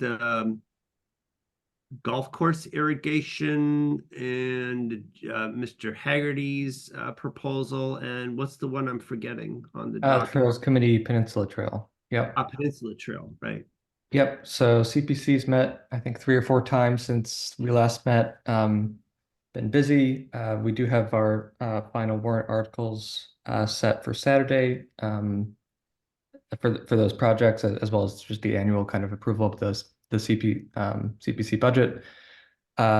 We did run into an issue at our last meeting in which the CPC's practice for many years now has been to enter into memorandums of understanding with each of the applicants to kind of just formalize what we discussed in the review process. And we were told by town council that for town entities, which all of these applicants are, Trails Committee, Golf Course Committee, and Town Clerk, that they're not able to enter into memorandums of understanding with, that's just not legally allowed.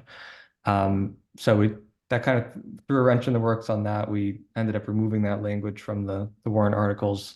And so now we're trying to pursue like I can't remember the exact title, that I think it's a letter of expectation or something, but not legally binding, but, kind of saying what the expectations for, work on the projects are, that kind of thing. So I think we're going to be thinking, for next year, how we can kind of, return to a legally binding way without actually being a formal memorandum of understanding. But that was just a little hiccup for this process. So yeah, this town meeting will be interesting, and we're sponsoring 4 articles. Yep. Yeah, and of course, Historical voted for the town clerk's proposal because we were asked to opine on that. But just for that, I've been following this, but I'm not sure I recall. You voted ultimately right in favor of Peninsula, of course, in favor of the clerk's proposal, and also in favor of golf course. Am I correct or not? I actually voted against the golf course. You did vote against the golf course. Okay, yeah. Well, so that's going to be the most controversial, I'm sure, of the several funding proposals on Saturday. So we'll see what happens. I'll be very quick on the 21 Highland Future Use Committee had been stalled for a lack of a quorum, but I believe if all's gone well by now, Select Board has remedied that tonight because they had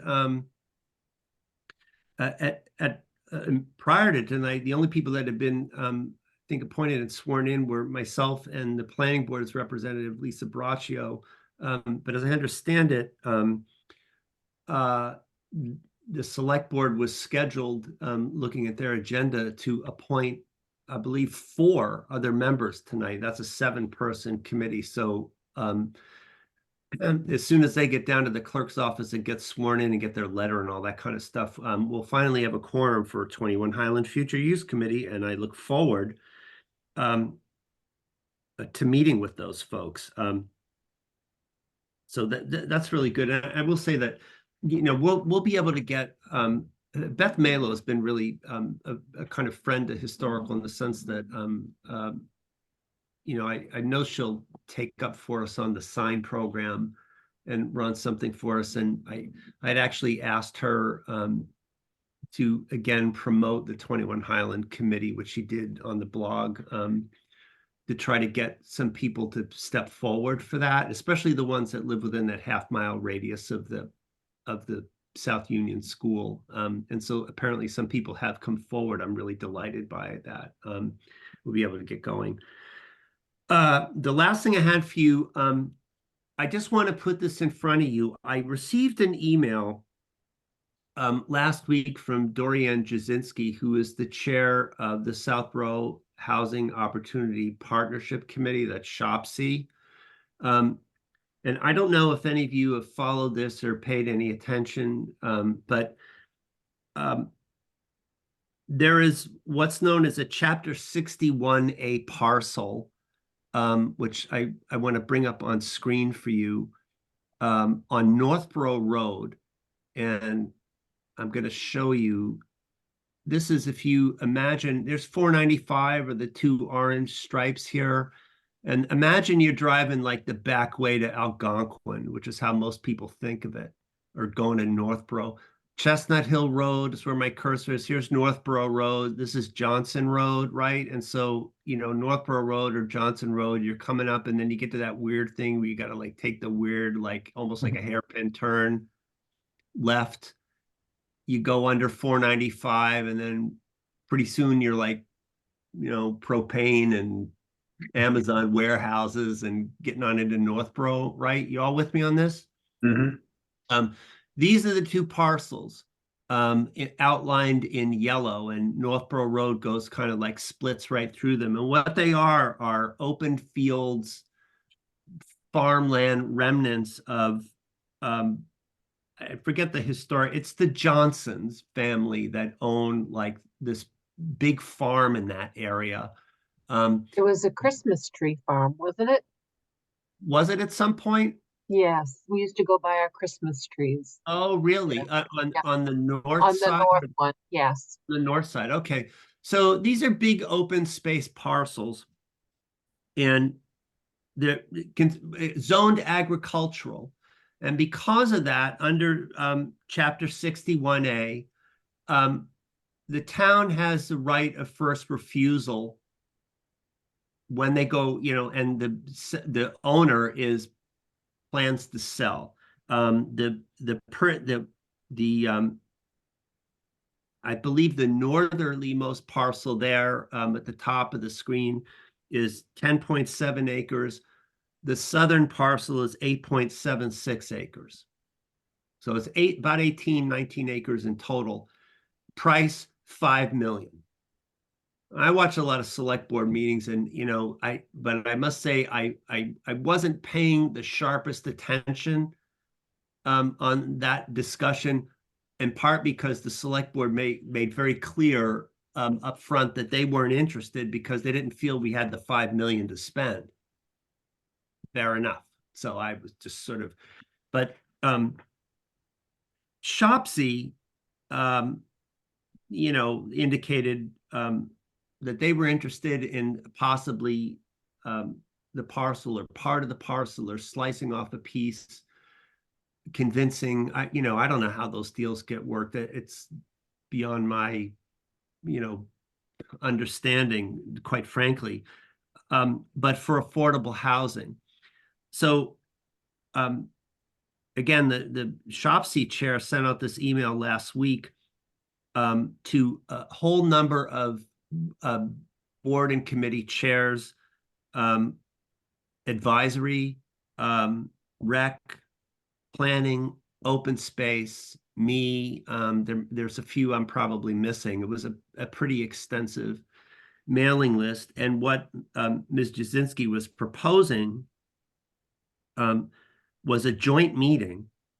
And she had initially proposed the 27th or the 28th of this month as a kind of roundtable discussion to talk about this. It's sort of similar to what we participated in with South Union.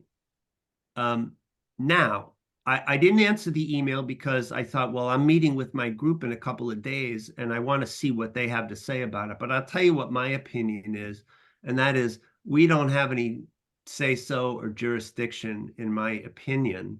I'd like to see open space preserved. I'd certainly interested in affordable housing. I don't know anybody in town that isn't. But I just don't see where we have any say-so in this. And so I'm not one for sticking my nose in where, except as a citizen.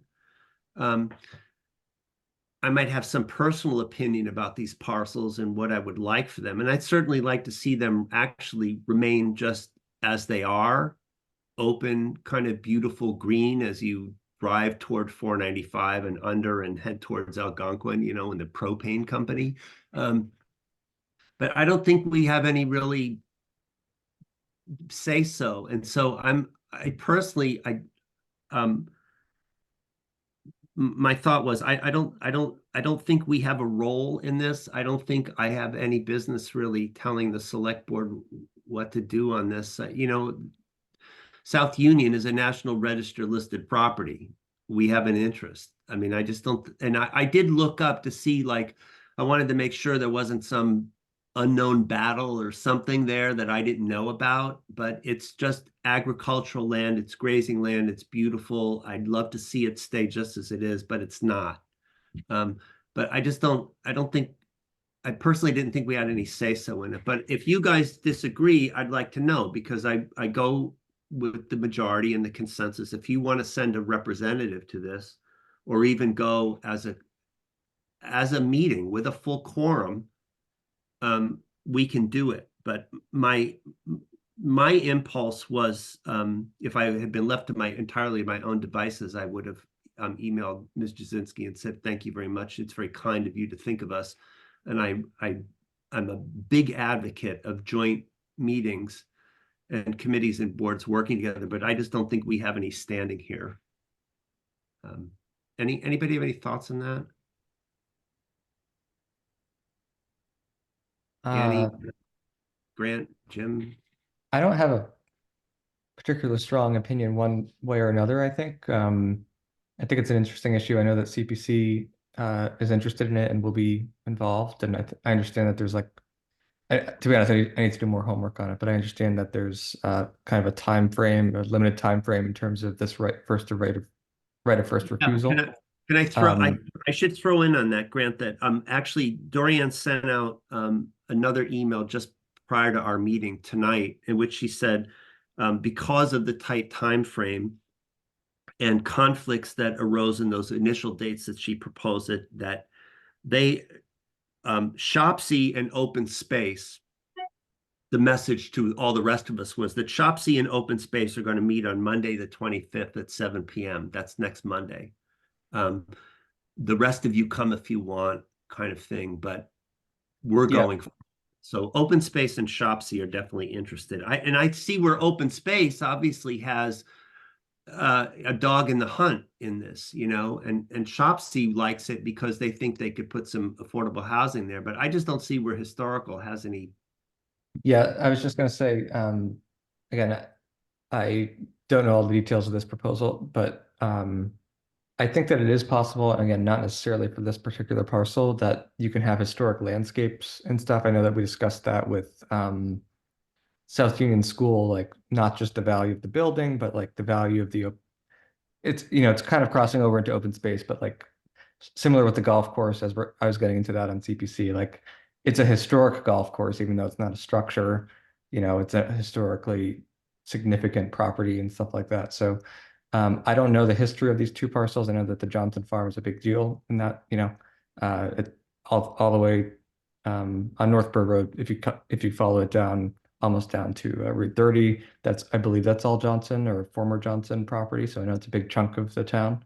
But I don't know enough details to really comment on. So I'm interested in it personally, but I'll be attending probably or following at least through CPC. So I don't really have a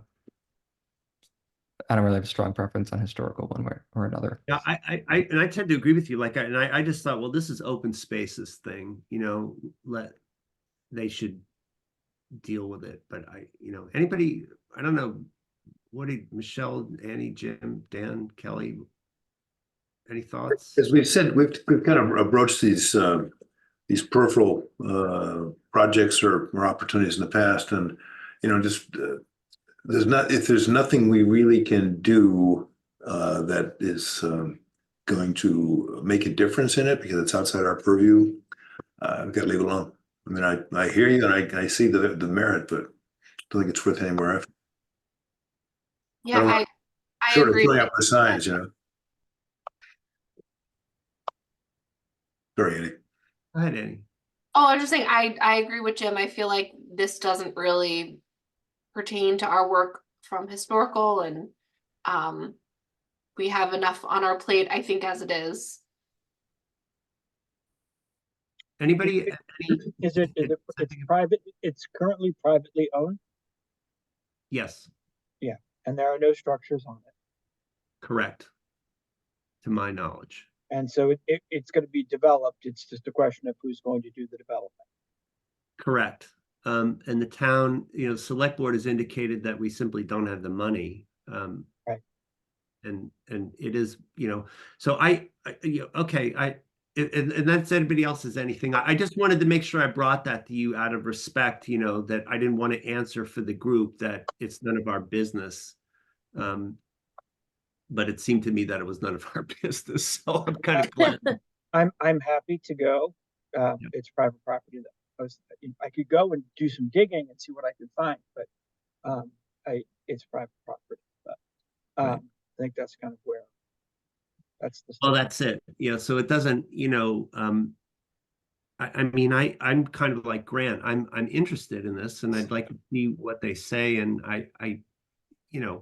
but I don't want to go in any official capacity because I just don't feel like it sends the, and I do want to be like, this is hard thing. I do really support the idea of, and I applaud, Dorian Jasinski for sort of reaching out and kind of making the effort. On the other hand, I want to be careful about not just sort of sticking my beak in where I don't think it belongs. I think it gives you more authority than when you do say something, because you've been a little bit more measured. So, all right, well, we'll leave it at that. And thank you for that.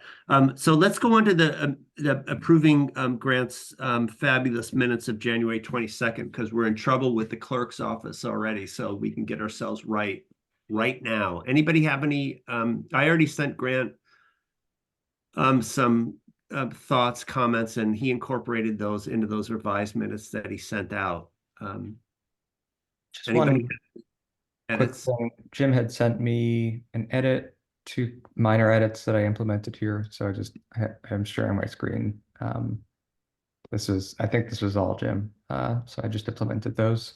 Right, that's it. And so just wanted to make sure you all saw that. That looks good to me. Line 162, and I'm a bad. You see Oh, that? yeah. Let me zoom in. My copy editing, the eye gets lazy once in a while. I guess I missed that. That's my own name, right? Well, there you go. You're there, yeah. So any other edits on these? No, then I'm to accept the minutes as shown and amended for the 22nd of January.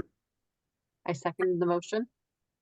Thank you. So motion made by Jim, seconded by Michelle to approve the minutes of January 22nd, 2024. Roll call vote. Miller's aye. Annie. Yes. Jim. Aye. Grant. Yes. Michelle. Yes. Dan. Yes. Kelly. Yes. Thank you so much. 7-0 to approve those fabulous minutes. And now let us schedule And so it seems like so long ago, but we did vote that 77 Deerfoot property architecturally, historically significant. And so, I thank you for that robust conversation. And I think we're doing the right thing in the right way. I think you got to follow through, hold the hearing. I think there's some accord here unless something comes out of the woodwork that upsets us that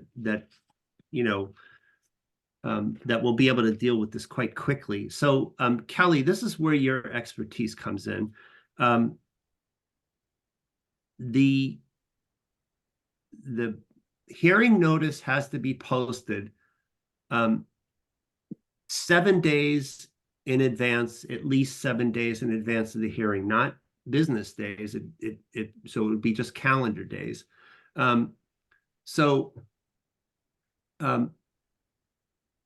The question I would have is how long would it take, like if I, notify the building department, as soon as I get off the call, put it in the system in OpenGov or notify, or if I do it first thing in the morning, how long would it take for you to get the ad placed?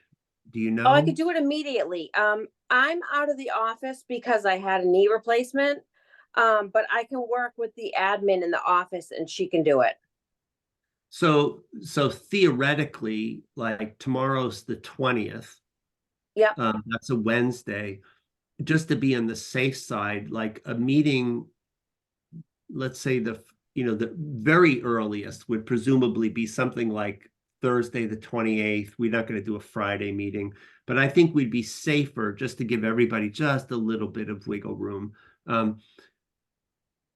Would the week of April 1st, I think, in other words, we could about 2 weeks from tonight, we could come back. And if we had anything that got resolved on any of these signs or any of this other stuff, we might be able to do it also quick, but it might be just a lickety split hearing meeting. And if the hearing goes as smoothly as I think it might, be in and out in a half an hour kind of thing. Yeah, I know, famous last words, but I really believe it this time.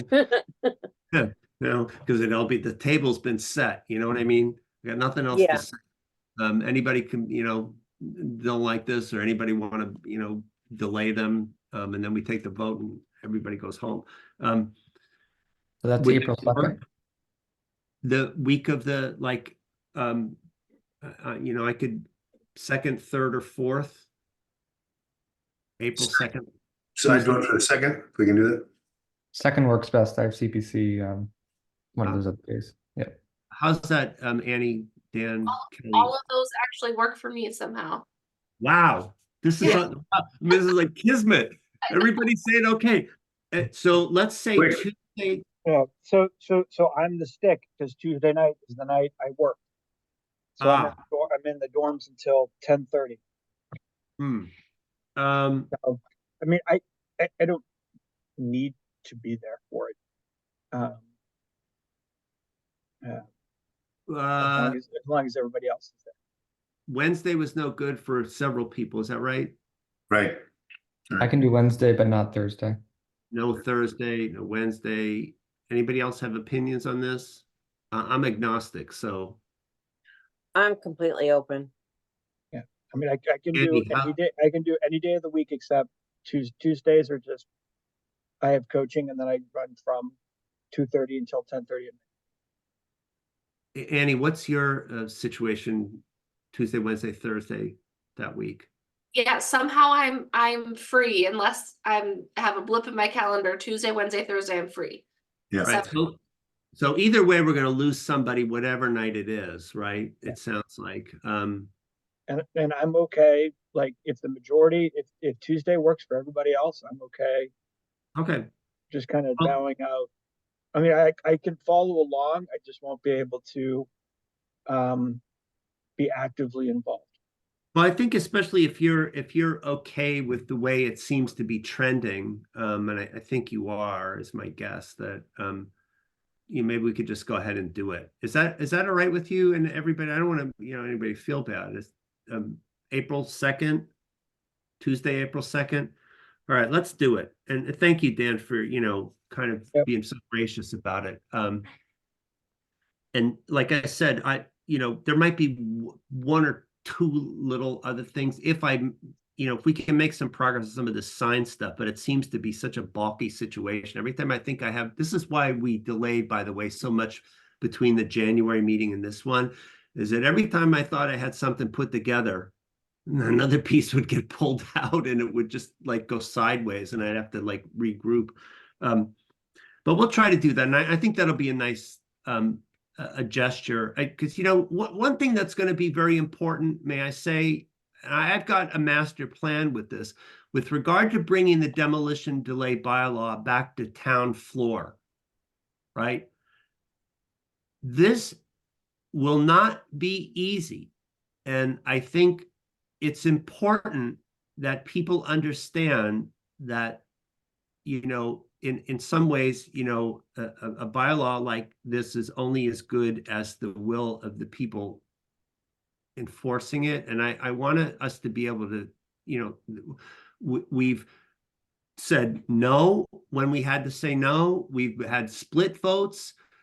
I think in this case, it appears the setup to, try to do it very expeditiously, because we have a pretty good feeling about what's happening here. You follow what I'm saying? Like, I think it's really important to show that the commission, can apply a bylaw like this, with some good judgment, and that sometimes agree to disagree and split a vote or whatever it is, so I think moving quickly, on this one is actually, it's good for the applicant, and I think it's good for the commission, personally. So thank you, Kelly. I will be in, I'll put that into the system at the latest first thing in the morning tomorrow. Yeah, or if you just want to shoot me an email, I am just doing half days from home, so Okay. I'll have it done. I'll jump Sure. on in the morning. I'll get the ball rolling. And the way but just so the rest of you know, like in that OpenGov system that tracks all this, like I put in the notification of what the vote was tonight, and then what the next step is, and then that gives notice officially, legally, to the building department, that we need now a posting for the hearing. So, all right. Thank you so much, everybody. Any other business? Happily, there is none. Public comment? Happily, there's nobody here. So anybody that comes later, you watch this next week, well, you had your chance. You could have been here. So I would take a motion to adjourn. Annie, you're going to say something? I was Sorry? saying, should we schedule out our next regular meeting as well? We can do that. I know, because I know you like to book out. Yeah, Yeah. I do book out, and especially like this is my busy time of year, nights and weekends are booked a lot, so I just want to reserve a date if Okay. we need to. No, fair enough. Let's talk about it. So if we're doing April 2nd, let's try to get the next one off Tuesdays for Dan, because Dan's busy on Tuesday nights. I would kind of be in favor of trying to come back, if assuming I'm not going to book up a bunch of other business on the 2nd, trying to come back fairly quickly, because I think, then we will have business to do. Like, so for instance, what about, let's say, Wednesday the 17th or Thursday the 18th? Is that too soon for you folks? No. That's fine. Saying did in have another one in February. April? A second one in April? Kevin? Yeah, like let's have like Thursday the 18th. How would that, or well, better for me would be Wednesday the 17th, if that was agreeable. That works for me. That's fine. Any objection to Wednesday the 17th? Mm-mm. Nope, not on my end. Oh my God, you people are amazing. Wow. What happened? You're just exhausted. And so then the 2nd will like just be the hearing, right? That's not going to be an all night type of thing. No, just the hearing. unless there's something that's real time sensitive that I just gotta deal with, I'm gonna save up all that other stuff. And hopefully there won't be that much. You know what I'd like to be able to say on the 17th is that we got the house sign language net, which is now approved, actually up on the website, and the orders are coming in, and we can talk about some of that, which would be kind of fun. So, all right, somebody want to make a motion to adjourn? Actually, just one other clarification. On my end, Danny, so I'm gonna finalize these minutes and send them over to the clerk tonight. And that will precipitate the process of getting that next kind of signature authorization form. Is that right? Yeah. Yep. Okay, great. Sounds good. Right, and then, you know, hopefully then by the, you know, the 17th, we'll have some answers on like this ARPA thing and what, you know, like I said, anything, that clarification is helpful, that I get that the town has internal accounting, but hopefully there's a little bit of wiggle in that, especially if we can show that we were going to have a kind of sense of commitment going out. We did turn, you know, the rest of that money back into that went into the general tax relief, because that's where the select board decided to put a bunch of that kind of returned funds. Anyway, anybody want to make a motion to adjourn? Motion to adjourn. Second. Great. Motion to adjourn made by Dan, seconded by Annie. Roll call vote. Miller is aye. Annie? Yes. Jim? Aye. Grant? Aye. Michelle? Yes. Dan? Yep. Kelly? Aye, yes. You all want to go home. All right, 7-0. Sounds good. Thank you so much. You're all very kind. It was kind of interesting tonight, the first hour especially. Thanks so much. Have a good week. I will see you shortly. Thanks, Thank everyone. you. All right, bye. Take care. Bye-bye. Bye.